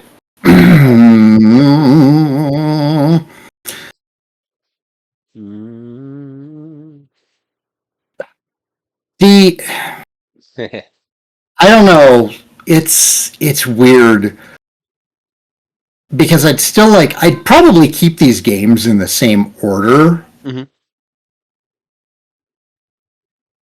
And it's already a tough list because I'm comparing excellence against more excellence. If I was to make a change, which I'm not committed to doing this, and I wouldn't do it because again, this is a very scrunched list. The distance from S to C on this list is not as large as it could be. Mhm. I would probably move everything in B tier up to behind Dragon Quest IX on A tier and shuffle Dragon Warrior 1 and 2 up into B tier. But that's it. But I'm trying to if C is the baseline, then that's where they belong, Right. especially as far as Dragon Quest is concerned. Yeah. I suppose I could maybe drop 3 and 4 down to C and 1 and 2 down into D, primarily because 1 and 2 certainly have aged the worst out of them. 3 is still excellent by any standard that you throw at it, unless you want to be weird about graphics. But ignoring graphics, yeah, everything in 3 is wonderful. If you were to release 3 as an indie game on Steam right now and Dragon Quest didn't exist, it would be huge. Yeah. Yeah. I still need to play a lot of these because I missed a lot of especially the DS ones. I missed all those, so definitely got to go back and play all of them. But yeah, I loved 8. 8 was I think it hit the perfect time because Final Fantasy 10 was out, and then 12 wasn't as good as 10 in my opinion. Even though a lot more people like We 12 than fighting. 10. We fighting.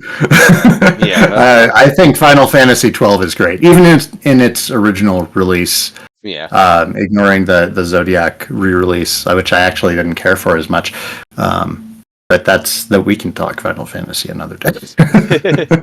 But yeah, I'm going to show this is Saigan. Saigan Cat, if you haven't figured out. He's been around for years. 2006 he joined YouTube. Crazy. Oh my god. Well, I might have joined in 2006. I didn't post my first video in 2006. Nope. Let's see. Your first video. You would have to go. Yeah, there's a lot there. There it is. There's Dragon Quest 1 was his first, Yeah. playlist. Yes. When did my first episode of my Dragon Quest 1 Let's Play Let's look come at out? that. Your first 13 years ago it says. So let's see, that would be Ooh. I don't want to hear it. I don't want to see it. December 22nd of 2011. Don't load that up. Wow, I still have Odyssey information on there? Oh my god. Yeah. I don't even know if Odyssey is still around. I don't know. Good question. But yeah, he's been doing YouTube forever. Man, look at that young Saigan right there in Injustice Gods Among Us. Look at me there. Garen's 3 or 4 years old in that, and he is graduating from high school this month. That's insane. You've done 4 years old. He's 4 years old in that. Done everything. And Pokemon Emerald, Destiny, which is a great game. I love Destiny. Most of the Silent Hills, Halo Reach, which is the best Halo game. Yeah, I did a good chunk of Halo there. I did the first 3 Silent Hills. Fantasy Life, that was a fun one. For a while there, I was also grabbing some Japanese games as they were coming out. I've been in and out of fighting games for a while, so Dengeki Bunko Fighting Climax was fun at the time. That was back when we all still liked Sword Art Online, and it hadn't become insufferable. Yeah. Monster Hunter. Monster Hunter was huge on my channel for a while. I was doing a lot of online hosted hunts, streaming, and having people jump in and out of parties. Yeah, that was good stuff. Blue Dragon, underrated RPG, in my opinion. Yeah, it's so good. It's such a good game. It's just like the JRPG fans were not on the 360. Nope. I feel like Blue Dragon would have done a lot better if it had come out on PlayStation. Yeah, it was that and Lost Odyssey and what was the other one? I can never remember. The one that came out on the Wii, Pandora's Tower? Something about a tower. Yep. And it's something I can never think of the name of it, but it was like three of the RPGs the only like three main exclusive RPGs that came on Xbox. But yeah. The Final Fantasy VII Let's Play on there is also a lot of fun because I did that one with Reggie and Perionin, and we did voices for the characters. I remember that. So that one was a blast. Yep, I remember that completely. That was a fun one. Oh man, Nier. Woo! That was a game. I have strong opinions about Nier. I have very strong opinions about Nier that nobody wants to hear.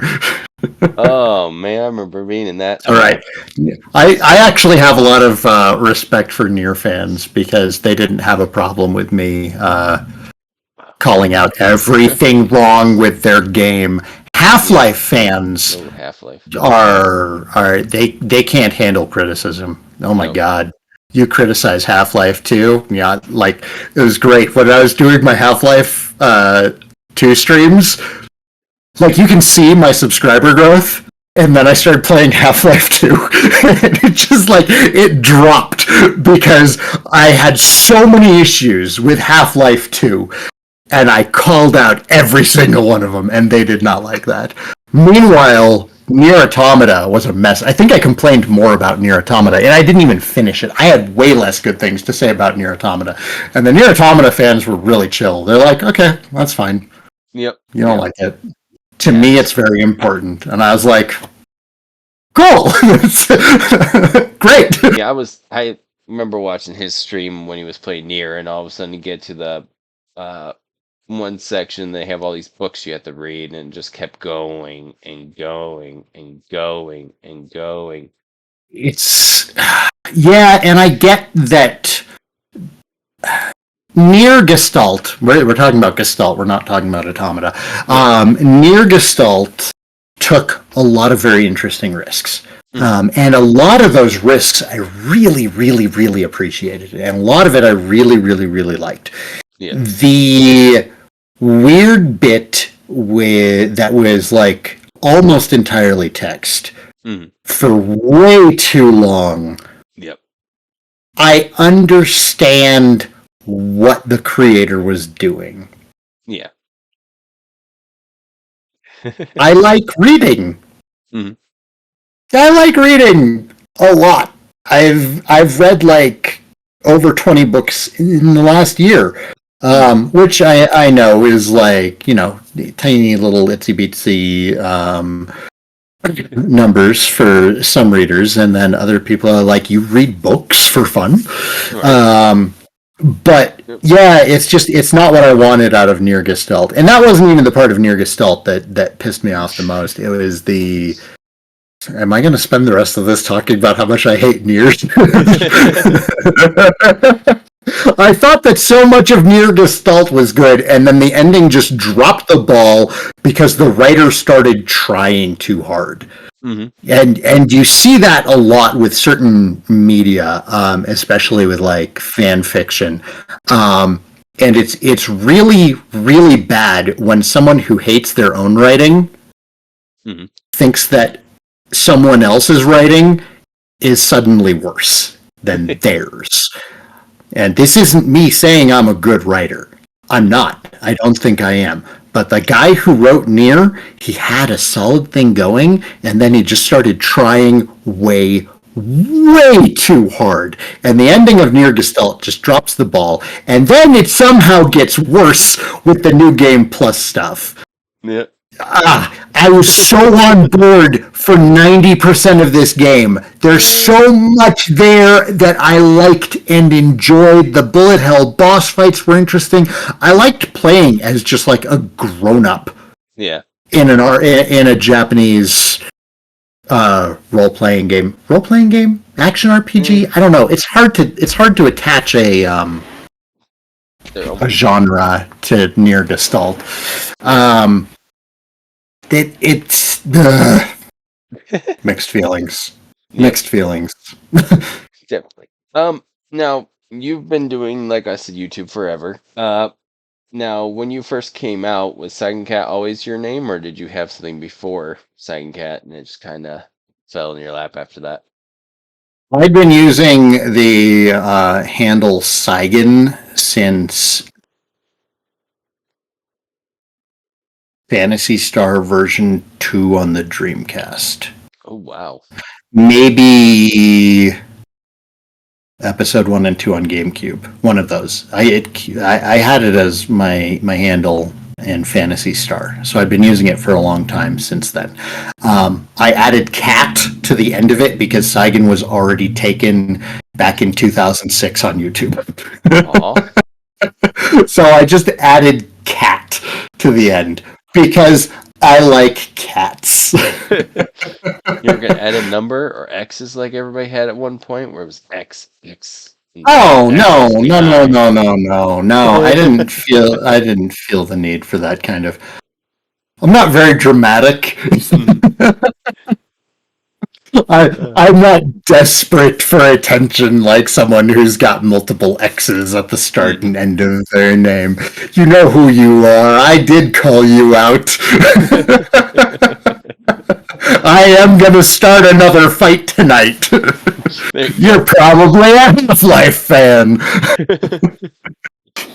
Now, you had a lot. You obviously started Dragon Quest because at that point, not many people were playing the Dragon Quest games on YouTube. Yeah, I was actually torn between starting the channel doing Dragon Quest or doing Phantasy Star. Because at the time, Phantasy Star was actually my preferred JRPG. I love Phantasy Star 1. 2 is an incredibly good game, but it's definitely the 2 of that series. Except where Dragon Quest 2 is unfair in the last 10% of the game, that's just Phantasy Star 2. Phantasy Star 2 does not care. The amount of grinding in that game is nonsense. The dungeon design is eldritch at best. It is a nightmare to play. It has some great moments. I love the music. I like the characters. It does a lot of really cool stuff. Holy crap. I've only played through and beaten Phantasy Star 2 once. Occasionally I talk about doing it again for the channel, and then I think about playing Phantasy Star 2 again, and I recoil. Yeah, no. Phantasy Star 3 did some interesting things. 4 is amazing. 4 is one of the best 16-bit RPGs that most people will never play, because everybody thinks of the Super Nintendo as being the RPG system in the 16-bit era. And the Genesis has Phantasy Star 4, and I think it's important that everybody knows that. Yeah, I think that one came out in the Genesis collection or whatever they brought on PS3, and then they moved it to PS4 and all that stuff too. Yeah, it's been released in a ton of collections now. But at the time, we'd just gotten the Phantasy Star Universe games. Like, Phantasy Star was doing pretty well at the time, and Phantasy Star Online 2 had just recently been announced, and it was supposed to have a English release, We wound up waiting 7 years for that English release, but it was announced as having an English release. And I looked at it and I was like, I kind of wanted to do something more niche. I want to help a game that I like get attention, so I'll do Dragon Quest. Because Phantasy Star is doing fine. And then Phantasy Star stopped doing fine. Yeah. I don't want to say it's my fault. Just need a little push. I chose Dragon Quest and Phantasy Star died. Yep. Like they're both at the edge of the Grand Canyon. Saigan went, Like, I'm going to pick you because you haven't had as good a life. Yeah. You're not near the edge yet. Yeah, no, but I think it was a good decision because I wound up playing a bunch more Dragon Quest games than I had initially played. And I wound up finding a lot to love in them, and it has eclipsed my enjoyment of the Phantasy Star series.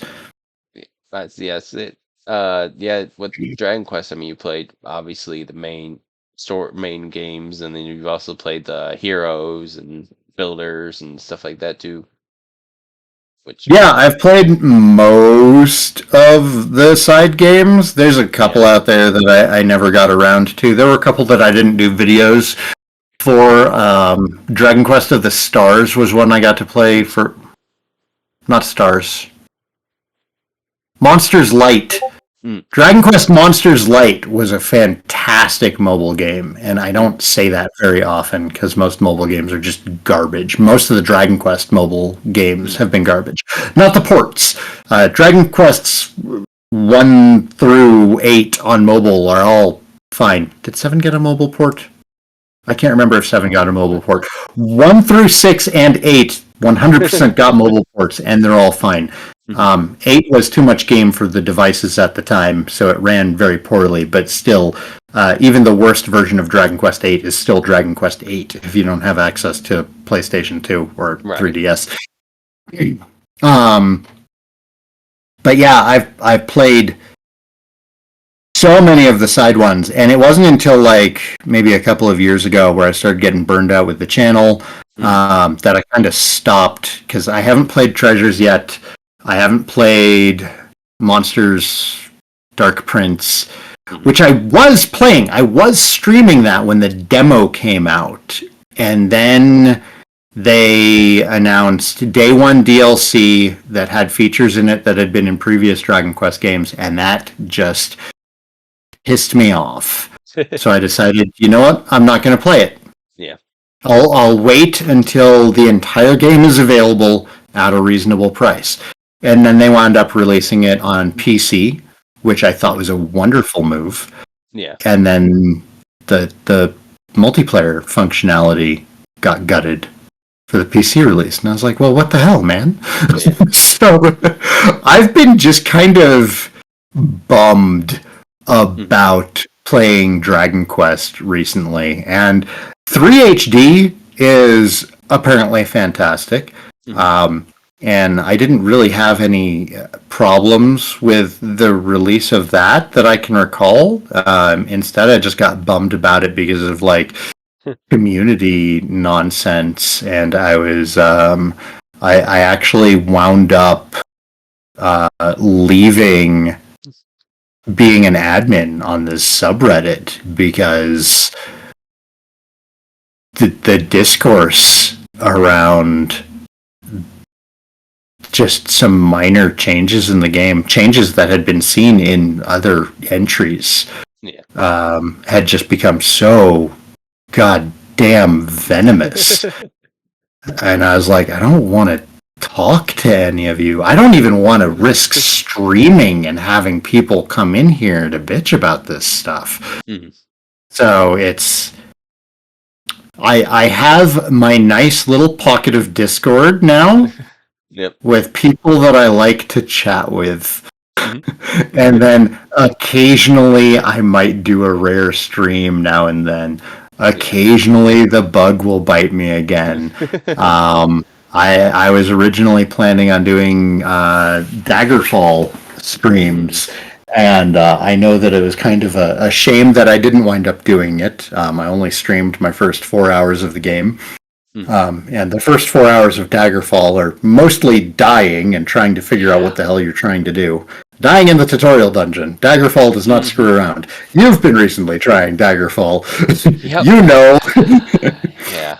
Yeah, it gets better. Like, once you learn what Daggerfall expects from you, it's a fantastic game. It's just the learning curve for it is a wall. Yeah. Yeah, I'm playing on PC. I bought it on Steam, and so I've been playing it on PC, and I'm trying to, like, the rats are on the ground. It's like, how do I aim down? So, you have to crouch. Yeah. Or, and this is 100% what anybody who's thinking of playing Daggerfall should do, get the Unity edition. Yeah. Download Daggerfall Unity, play it that way. Just play it that way. It makes it so much more playable by modern standards. It still has a lot of clunk from classic CRPG era. You could still fail the game starting with character creation, but it is so much more playable in the Unity version. Isn't it weird that back in the day, if you didn't choose the right character build, you struggled throughout whatever game you're playing in? Oh yeah, no, I remember that happening to me in like Wizardry 8. God, I restarted Wizardry 8 so many times until I had a good starting party to just get to the first town. It was insane. But it didn't bother me at the time because like that was the game that I had to play. Yeah.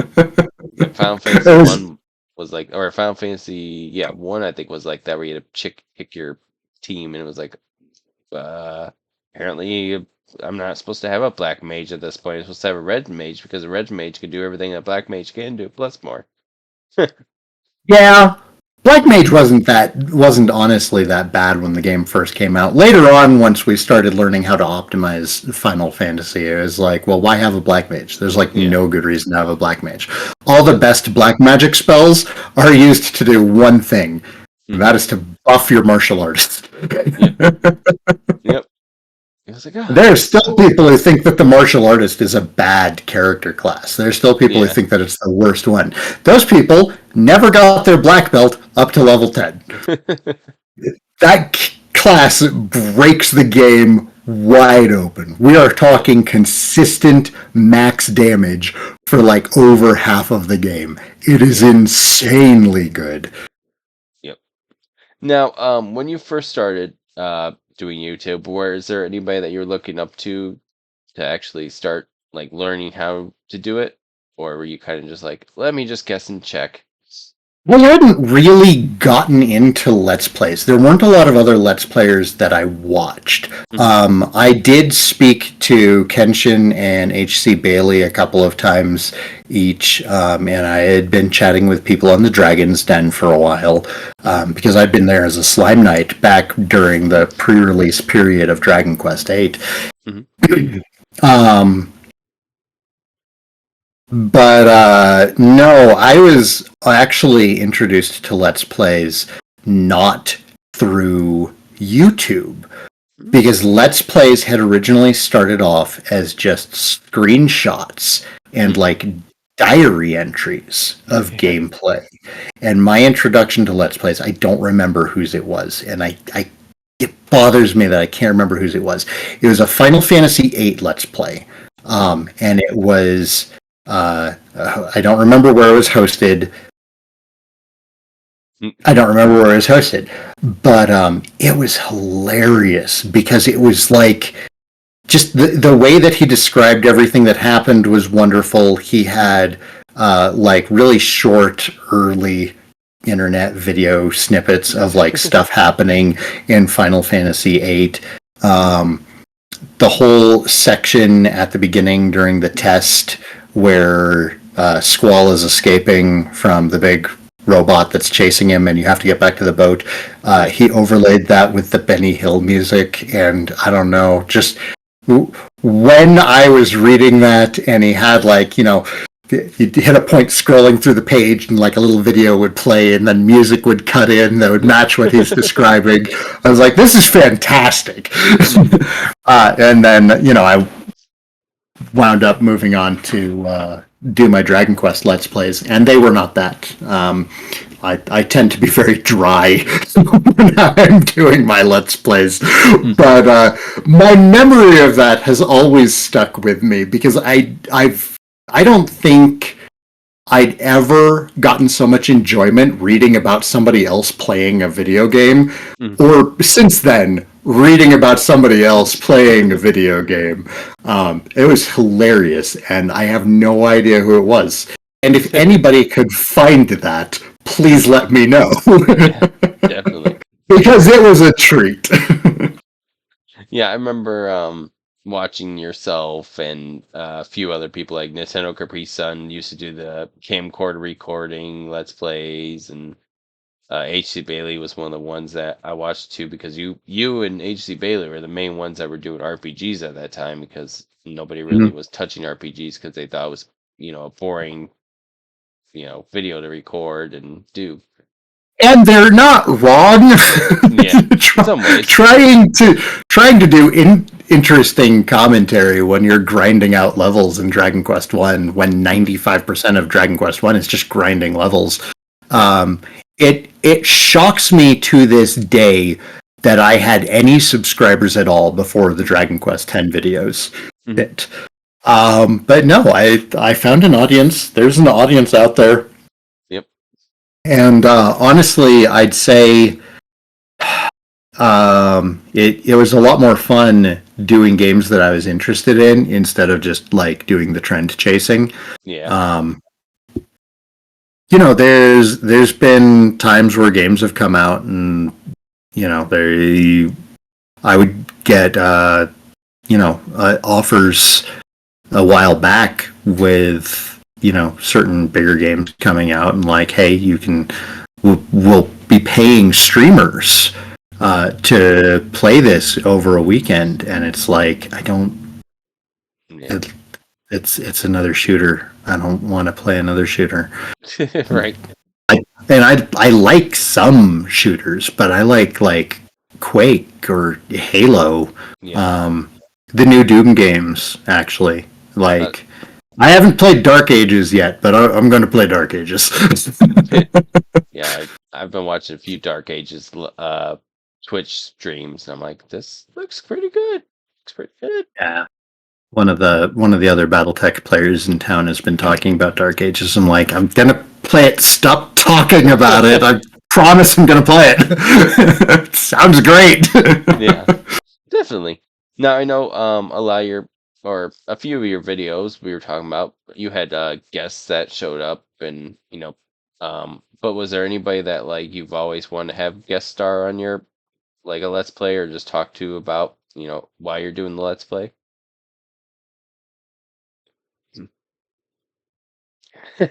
No, I feel like I had everybody. Nope, no, I take that back. If I could have one person guest on a Let's Play.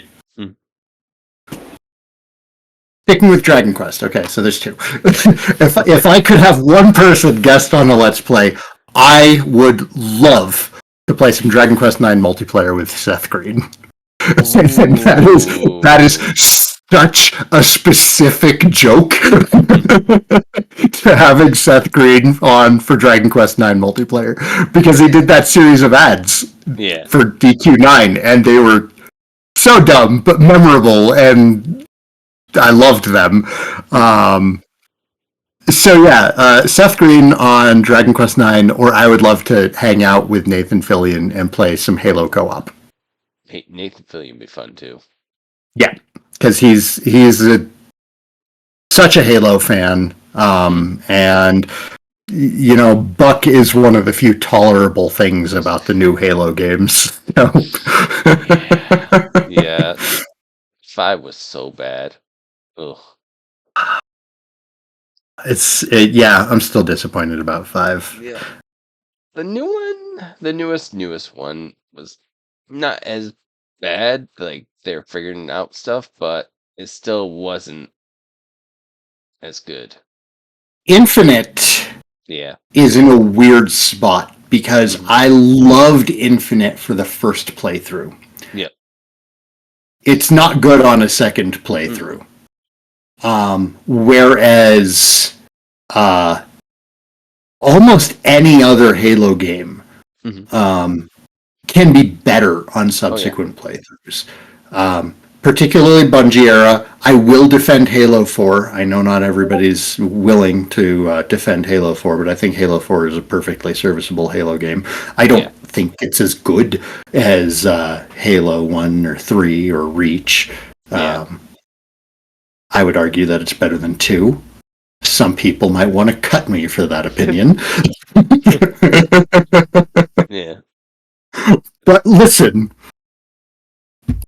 I am tired of trying to get the speedrun achievements on regret. Yep. And I think Halo 4 is a better game than Halo 2. That's why. Yeah, I remember playing Halo 2 for the first time and loving it. And then right at the end where they do the cliffhanger, it's like it comes out of I nowhere. was so mad. I went to the midnight release for Halo 2.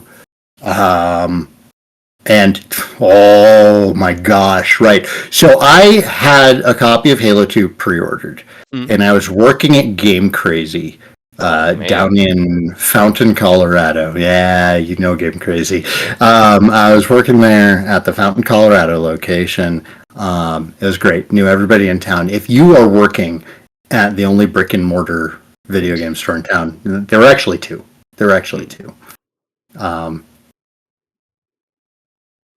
If you were working at either one of them, basically anyone in town who played video games knew you. Like we'd gone to like the local schools for like events and dances, and we'd like have DDR Revolution set up, and we'd hand out flyers to the kids and stuff. It was great. Small town celebrity stuff. Yeah. I got fired because they accused me of stealing some GameCube stock, which later showed up after they fired me. Whoops. I suspect it was the district manager because he and I never got along. And anyone who works in retail goes, district manager, that makes sense. Yeah. Because district managers are the one person who's worse. The worst part of middle management. A district manager, like, you have middle management, and they're the worst of the worst people. And then district managers are the worst of them. So, and anyone who works in retail is like, that tracks. I still had my pre-order there. It was paid off. So like a week after losing my job, I'm standing there in line for the midnight release. I'm still like burned about losing my job.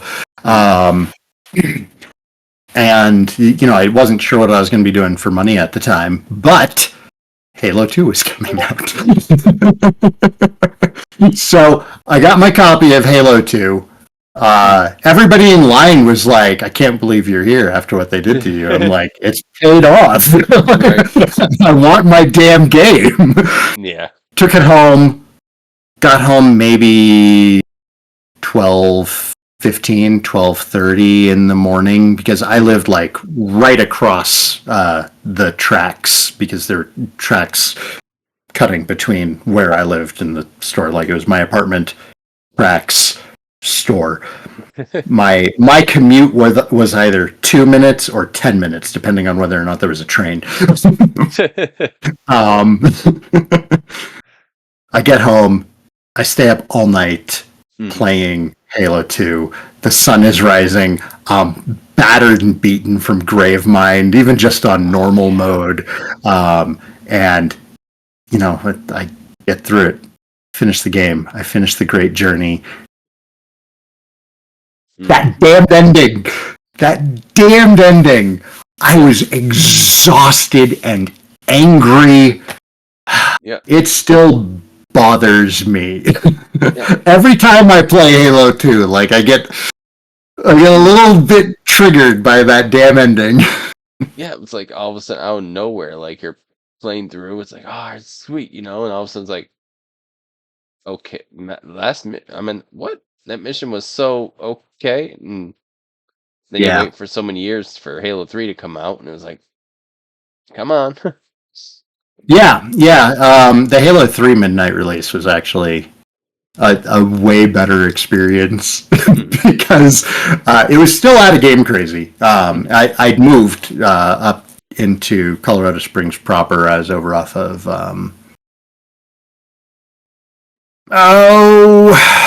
Woodman and Academy. Anyone from the Springs probably knows the area, but there was a Game Crazy over at Dublin and Academy, and that was actually the one that I started at. And I had some friends who were working there, and my then wife, the mother of my oldest, we were both living there. She was also a gamer. So Garen had just been born. He was like a couple weeks old. So we go over there at like 8 or 9 o'clock to get into line. And, I mean, he's a newborn. He just sleeps for hours and then occasionally wakes up and needs food and we change a Yeah. diaper or something.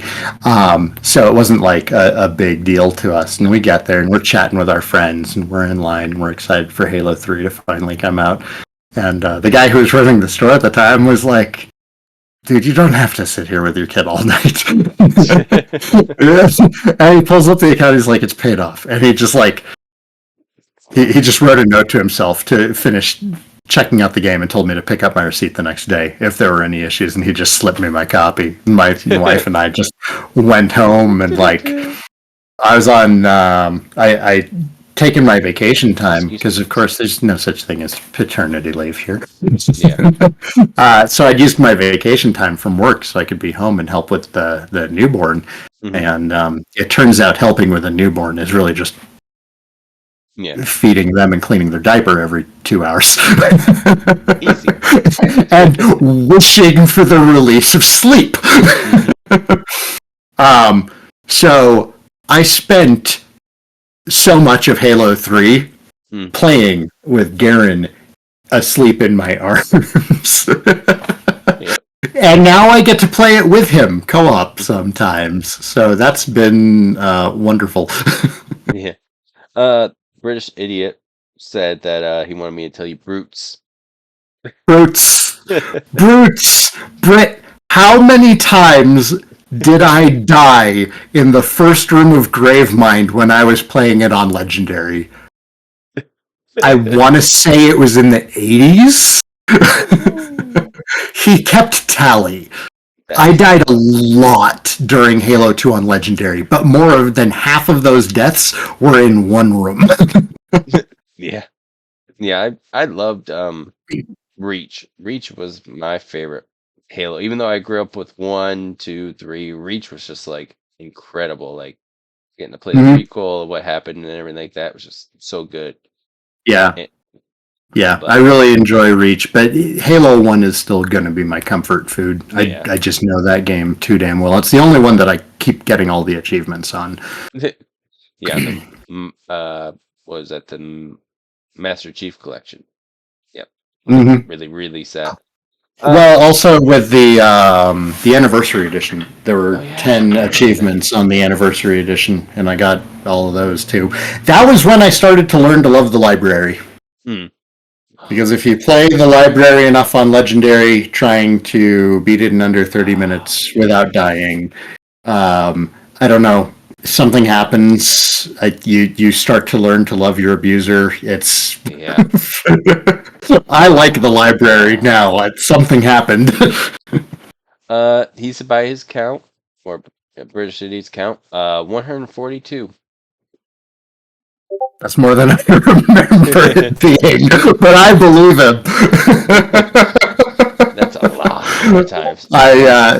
My youngest the other day was occasionally goes back to Halo and has been slowly working through them on Legendary. He recently got through Reach on Legendary solo, and I was like, if you can get through the first room of Gravemind on Legendary in under an hour, I'll give you $20. And I think he looked at it for like 10 minutes and was like, no. Yep, nope. Mm-mm. Oh man, yeah, I remember. Library was ugh. It's Ugh. not that bad. It's not that bad.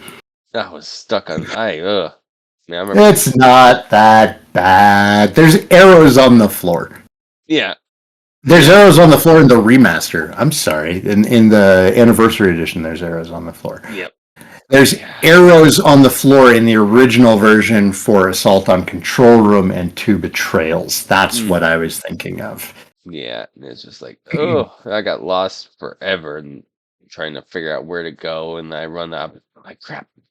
But that Yeah. one, No, you do it enough times, and you always know where you are in the library. yep, that one, and Halo 2 had the what was that? Oh my goodness, the section. I blocked it out of my mind because I hated it so much. But um, you've he has to open all the doors for you and everything like that in Halo 2 too, and it's just annoying. I can't think of the name of the area. Oh, it's gonna bug me. Opening Um, doors in Halo yeah. 2? Are you talking about when the Arbiter is going to retrieve the index? Yeah, it's hold on. It's bugging me because I can see because it wasn't one. I don't think anyway. So in 1 had that whole section in the library where you're waiting for Spark to open up doors. Yeah, that one sucked too. There's another one. 2 had multiple gondola rides where you're just waiting on a gondola to Yep. finish going across a lake or something stupid. Yeah, I forget. It wasn't. Yeah, that definitely with him waiting for in the doors in Halo 1 was miserable too. But I can't think of what the there's a section in Halo 2 I just hate coming back to all the time. Yeah, it might have been it probably was the Arbiter section that I just was like, oh gosh, now I gotta do this again. But I feel like, it was not too bad after you get past it like the first couple times. You're like, all right, I know what I'm doing now. Now I'm not gonna be miserable. But yeah, when you actually decided to do Halo instead of like your RPGs, is that kind of a step out of your boundaries at that point? Like, let's try something new. No, it was junk food. It was just Yeah. comfort food at the time. The Halo Master Chief Collection came out, and I was like, oh man, I really love playing Halo, and I'm very excited for the Master Chief Collection. Yeah. And then the Master Chief Collection came out. Yeah. And gosh darn it, I played through all 4 Halo games on the Master Chief Collection. But oh my gosh. Oh my gosh. That was like pulling teeth. Master Chief Collection was such a disappointment at launch. Good now. Took them a really long time. I'm about to say it fell apart. Now you were doing YouTube for a while, and then all of a sudden you decided to start streaming on Twitch. Was that something that you just saw other people were doing it, and you're like, I want to try it out, or was it kind of something that you were leaning toward? And It's a 2-sided coin, and one side of the coin was that I started doing the live streams as kind of an event thing, doing No Sleep Till Beat stuff on like Memorial Day weekends, which I guess is actually coming up, but I'm not doing that again.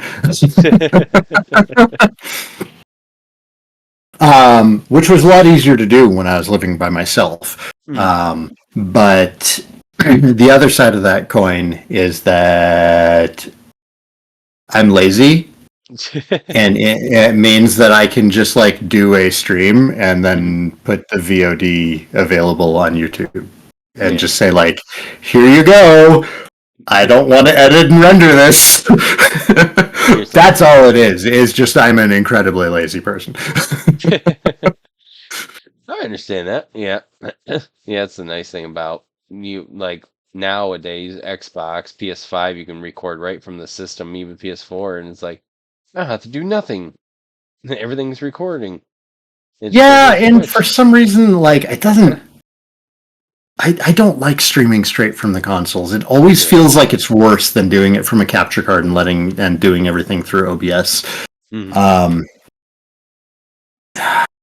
It's weird. I have a weird relationship with technology because on the one hand I'm lazy, and on the other hand I can do it better myself. Yeah. So I don't want to stream from the Xbox. I want to send it to a capture card and handle the details myself. Yeah. I completely understand that. Excuse me. Um. Wow.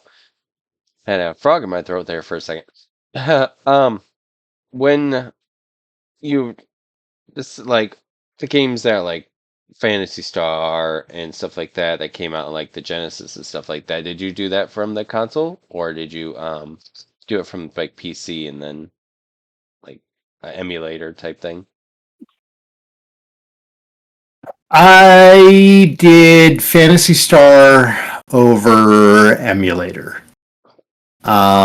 There were a lot of times where I would play directly from console, Mm-hmm. unless it was something that was going to be like a giant pain.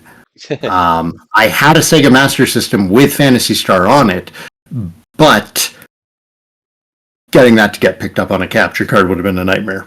Mm. So it's just easier to emulate. The Panzer Dragoon Let's Plays that I did on my channel.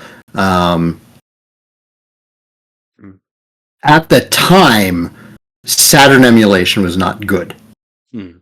I don't know where it is now. So if it's good now, that's great to hear. But at the time, it was not good. And I don't think Panzer Dragoon Saga was even in a place to be emulated. Panzer Dragoon Saga is such a weird game.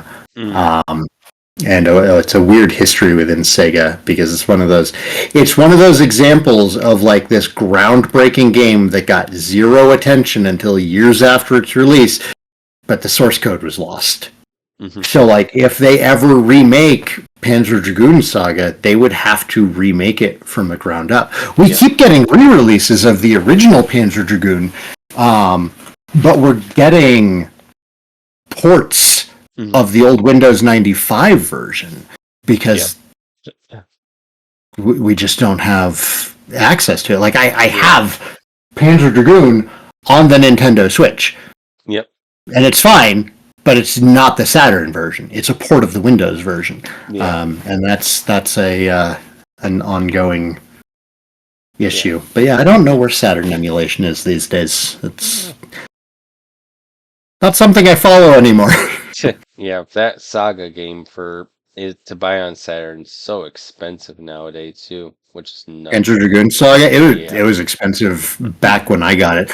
When I found my copy, I found it for $70. Oh wow! Which at the time was simultaneously a lot to spend on an old game. Especially mine didn't have the case; it was discs only.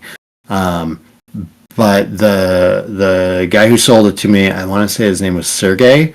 He ran one of the other gaming stores in town, and I was on all the gaming store workers knew each other. So when he got a copy of Panzer Dragoon Saga in, he called me at the store I was working at. He's like, "Hey, I got a copy of Panzer Dragoon Saga in. For $70, it's yours. But otherwise, I have people chomping at the bit for it already."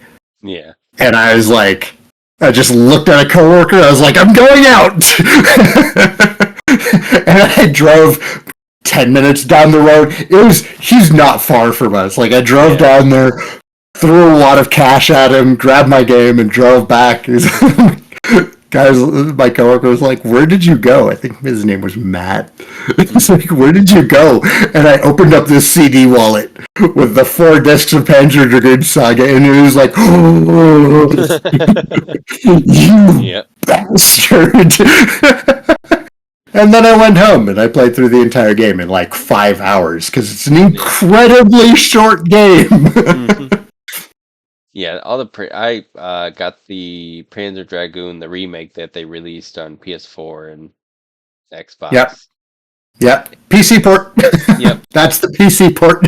Yeah, which is not bad for, No, it's fine, and they've been doing a lot with every release to get it Yeah. cleaned up and make it play more like the Saturn version. But there's just that having played both versions and having played the various incarnations of the PC ports, but also having played the original Saturn version with the 3D controller, man, it's different. It feels different. Yeah. Now, now you've been playing like all these different types of games. Was there like something that made you decide to kind of stay in that lane, or was it kind of like, I want to do my RPGs for a while, because this is what I'm comfortable in, or was it kind of like, what, I just want to play what I want to play, and then if people can find it, people find it. If not, it's still fine with me. There was a lot of push and pull, and it really depends on like which phase of my YouTube finger quotes career you're talking about, because there was the longest period of it where I was primarily focusing on doing Dragon Quest and the occasional other RPG. The longest period of it there was I was just happy doing Dragon Quest.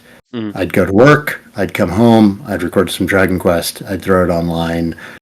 Life was good. When the first time I lost my job while doing the channel, I had a really good severance package. Really, really good severance package. I had 10 months of pay from this severance package. Shit. Because they were giving me a month of pay for every year that I'd worked there, and I'd been with the company for 10 years when they let me go. Because they were moving my job to Chicago, and I didn't want to move to Chicago. Also, there was no guarantee that I'd get to keep my job if I moved to Chicago. They're like, well, you could move to Chicago, but you'll have to interview for it again. It's like, yeah, why? Neither here nor there. But with that severance package, I was like, I have an opportunity here to try and do this full time. So I gave myself 6 months to try and make the channel a full-time thing where I would get enough income from it that I wouldn't have to go back to work. And if it wasn't panning out after 6 months, then I still had 4 more months to figure out work. And the most I got up to in that time was between $500 and $700 a month. Through, now a good chunk of that was Patreon. There were some very generous people on Patreon throwing me large amounts of money every month. And they're awesome. Thanks. But I had some nervousness stemming from that, because if I'm making all of my money in Patreon from like 3 or 4 people, if just one of those people leaves, that is a huge chunk of income. What I was looking for was 1 in 10 viewers throwing me $2 or $3 a month. And that would have been enough. And I was not hitting those numbers. And then on top of that, I think what really did it to me was Xenoblade Chronicles. Which makes it seem like a bad thing. Xenoblade Chronicles is fantastic. That was an incredible game. But it's too damn long. And I didn't have the kind of viewership at the time because I wasn't doing Dragon Quest, which is what got most of the views. It's what I built the entire subscriber base on, was Dragon Quest. Anything else I played instantly got less views. So especially during that period, it was kind of a risk to play other things, but I was also trying to get more people into the Patreon. So I had a Patreon tier where if you were doing so much a month, I'd play a game suggestion, and it would just go on a list. Mm. And I was already interested in Xenoblade Chronicles. I was looking for an excuse to play it. I'm not mad about this decision. But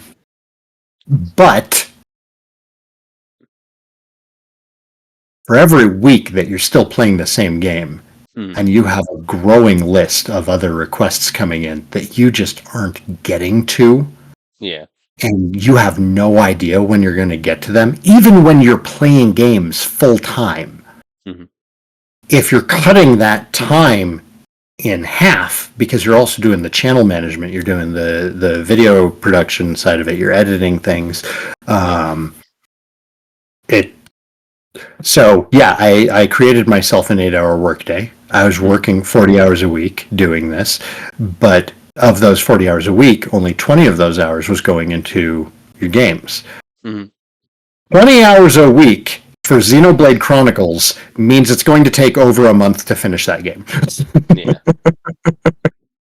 That is an incredibly long game, and I missed a ton of content because like halfway through I was like, I just have to finish this so I can do anything else.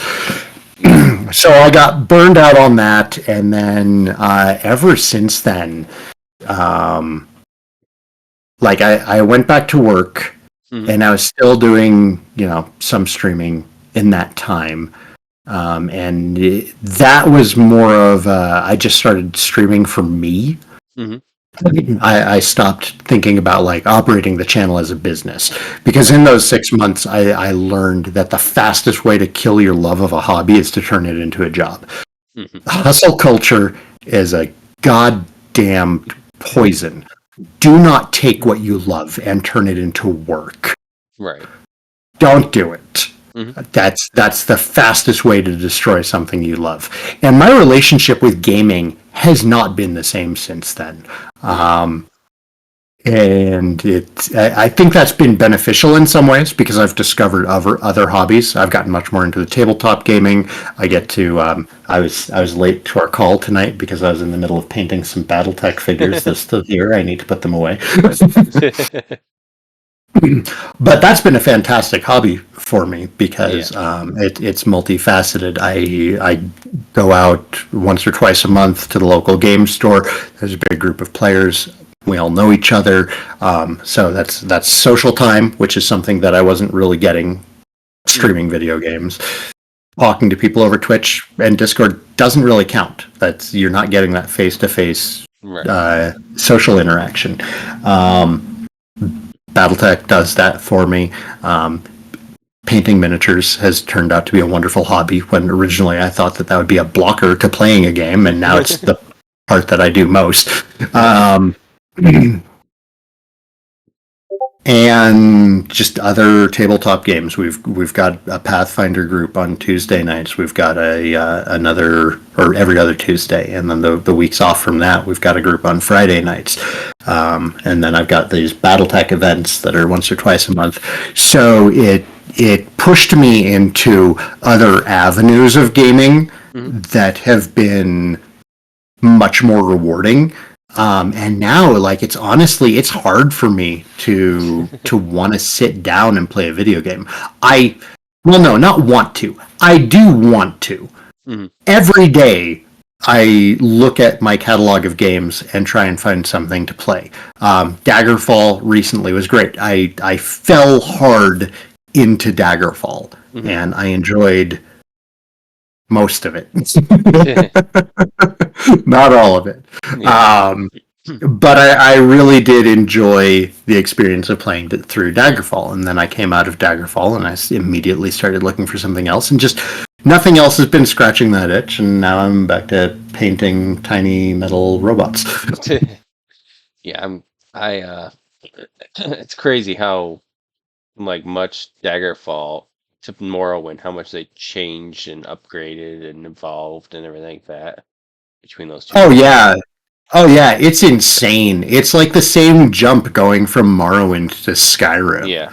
Like if you go from Morrowind to Skyrim, you're like, oh my god, these sky babies, everything's been dumbed down, learn to read, and like after playing Daggerfall, like I had flashbacks to when Morrowind came out, and I was talking to somebody about it. He's like, "Nah, it's too simple for me. I played Daggerfall, and the Morrowind is just it's too small. It's not interesting enough." And I was like, "What are you talking about?"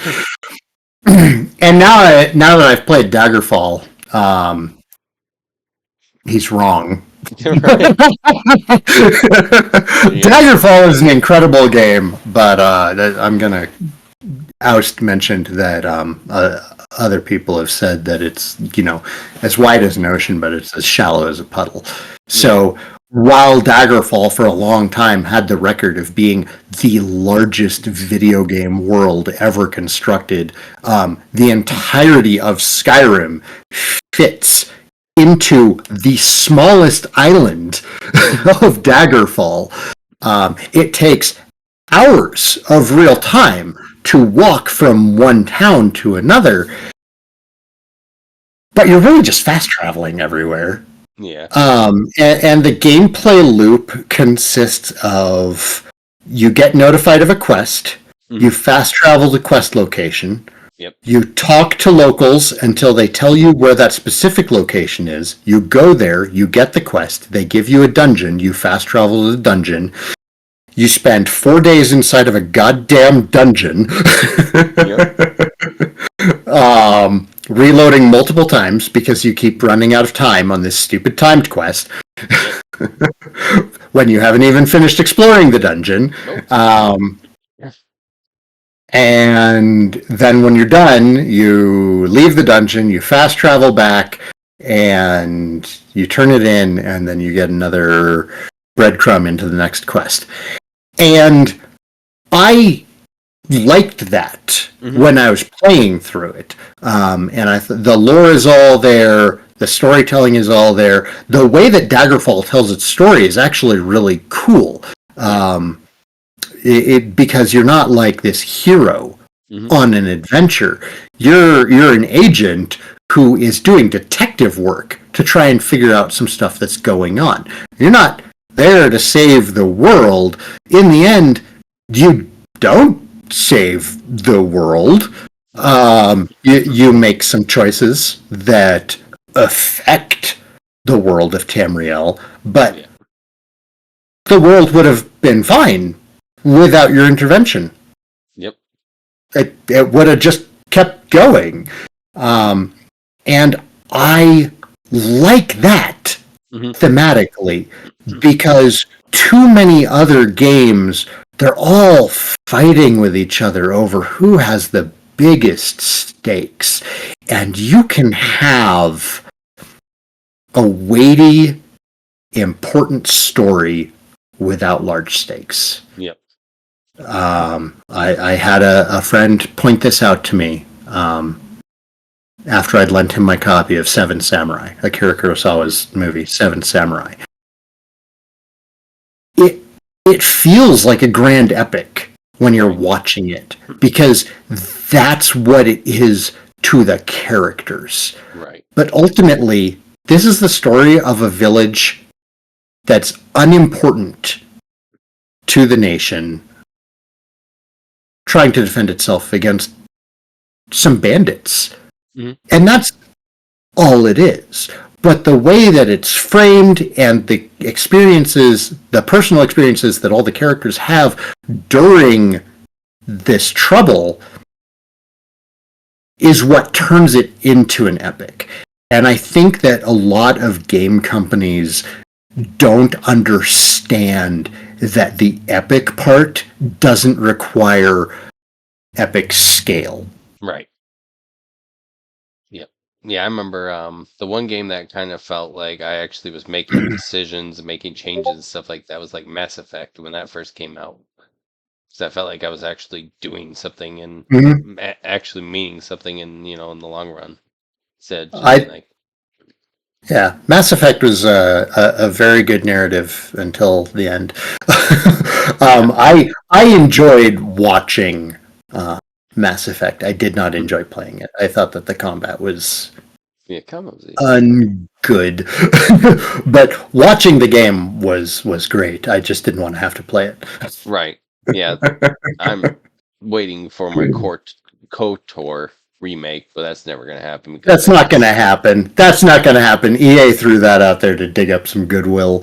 Yeah, it kind of went underneath the bus. But yeah, actually, one British idiot said, "Who do I need to sacrifice to get Saigan to give New Vegas another shot?" I don't know, man. I just got a promotion. My hours are all out of whack for the next 2 weeks. I don't know how I feel about jumping into another Bethesda game. Yeah, I know that Bethesda didn't make New Vegas, but you know where I am. yeah, I know. Yeah. Yeah, I finished Daggerfall and then jumped into Oblivion Remaster a couple of days later, and I was like, I don't want to play this. Yeah, Oblivion's the one Elder Scrolls game I haven't put any time into. I like Oblivion. I really enjoy Oblivion. I put a good chunk of time into it back in the day. I probably have more hours on Oblivion than I have on any other Elder Scrolls game. It's not as good as Morrowind. I am a full tried and true Morrow boomer. But I don't know. It's the jank. It's the playful, absurdist jank that is Oblivion. I don't think that Oblivion would be as much fun or as enjoyable as it is to play if it wasn't as broken as it is. And that really shows from Virtuosa's remaster because they left the jank in. Yeah. They purposefully left mistakes in that just everyone remembers and laughs about. They're like, well, this could be fixed, but we're going to leave it broken because people want it broken. Yeah, they understood the assignment. Now, with your YouTube and Twitch, what is your future going forward now? Do you know if you're making your way back, or you kind of I have no idea. I started a side channel to do a couple of BattleTech videos, and those were very well received, but it's also been a year since I've posted anything to those either, because it's more of a, I see a problem in the community regarding like, oh, how do I build a list, or how do I get a game together, or what book do I start with? So I'll do a video and address that. There's not a lot of BattleTech on YouTube, but I also... Gosh, I just don't enjoy it the same way that I used to. There's just other ways that I want to spend my time most of the time. I have to be like really worked up about something to want to stream or to want to do some videos. Yeah, I don't really have a plan for the channel. I don't have any intents on going back to it in any sort of big way. I'll probably get a bug up my butt here in another year or two to go back, and I'll do some more of Dragon Conquest and do some more completionist stuff with retro achievements. But I don't have a schedule on it. It'll be on a whim. Makes sense. Yeah. I do want to thank you for being on this episode of the podcast. I know it was kind of last minute. We were trying to figure everything out, but I definitely we're gonna try and get some future going with the D&D people and stuff like that, and get a whole maybe like a podcast episode of D&D where everybody plays, and we kind of do a short 50-hour 3-hour game. It's a wonderful hobby to get into. I would recommend that your first games not be a podcast, though. Just do it with some friends, make it chill, figure it out, especially if it's a group that's pretty new to it. There's going to be a lot of I ran out of water a while ago. There's going to be a lot of checking on rules and stuff, and just like helping each other through the game. Because if you've never played D&D before. It is an entirely new kind of game. It's not a board game. It's not a video game. It's a joint creative storytelling exercise. And most people have never done that. No. So I would honestly recommend, don't do it as a podcast. Maybe do a podcast afterwards and talk about everyone's experiences. Yeah. But for the period of the game, don't poison it with thinking about other people watching it or chat or anything. Mm-hmm. Take the time, set the stage, and just enjoy the journey that getting into that hobby is. Right. Definitely. Well, thank you for the advice on that. Yeah, definitely. Yeah. But yeah, thank you for being on this episode. If you had any advice for people going forward that want to get in content creation, what would you tell them? The not to. It's oversaturated. Mm-hmm. It's oversaturated. You know that it's oversaturated because you have YouTube pushing more and more YouTubers to do videos about why you should be doing content creation. Yeah. And they want to milk everyone's creativity. I'm going to go full anti-capitalist here. They want to milk everybody's creativity dry. They want to make everyone slaves to the algorithm.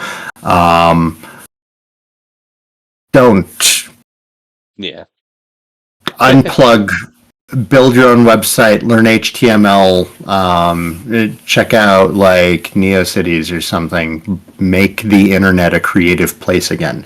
Because as it is, if you are trying to use somebody else's platform for your creativity, it's not your creativity anymore. It's going to be used by someone else and completely overshadowed by the algorithm.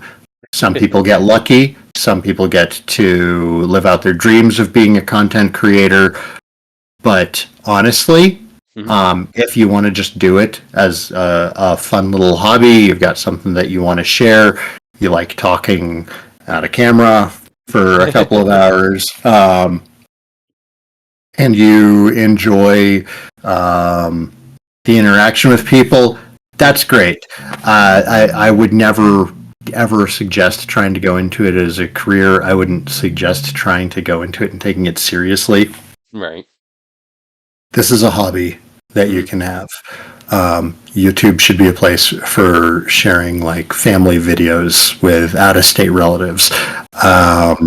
It is not the same as it was 13 years ago when I started making videos. And it's very much suffering in the same way that a lot of the internet is. It's shrinking. Yeah. The more stuff that's on YouTube, the smaller it is. And every time I go to find a new video, it's very obvious. Like I was looking at Daggerfall mods, and now my recommendations are filled with the same 10 Elder Scrolls videos. And I can just like scroll through like, this list of different video types, and they all have the same damn thing in them. So yeah, if you want to be creative on the internet, I think that's a wonderful thing. The internet is still an amazing tool for sharing creative works, but don't do it through a web 2.0 platform. Don't do it through Instagram. Don't do it through TikTok. Don't do it through YouTube. Learn HTML. Make yourself a website. Do it for yourself and own your own creations. Makes total sense. Yeah. Well, thank you for the advice, and thank you for being on the podcast. I hope to do another couple podcasts with you in the future. But thank you all for watching. I will eventually figure out a way to end all these streams because I still don't have an ending, even though I've been 40 episodes in. Just There's no good way. There's no, no good way to do it. Just yeah, end every stream like The Sopranos. Just yeah. turn it off. Mid-sentence. Yeah, just. All right. Well, thank you all for watching. Have a great rest of your night, everybody. Peace out, all.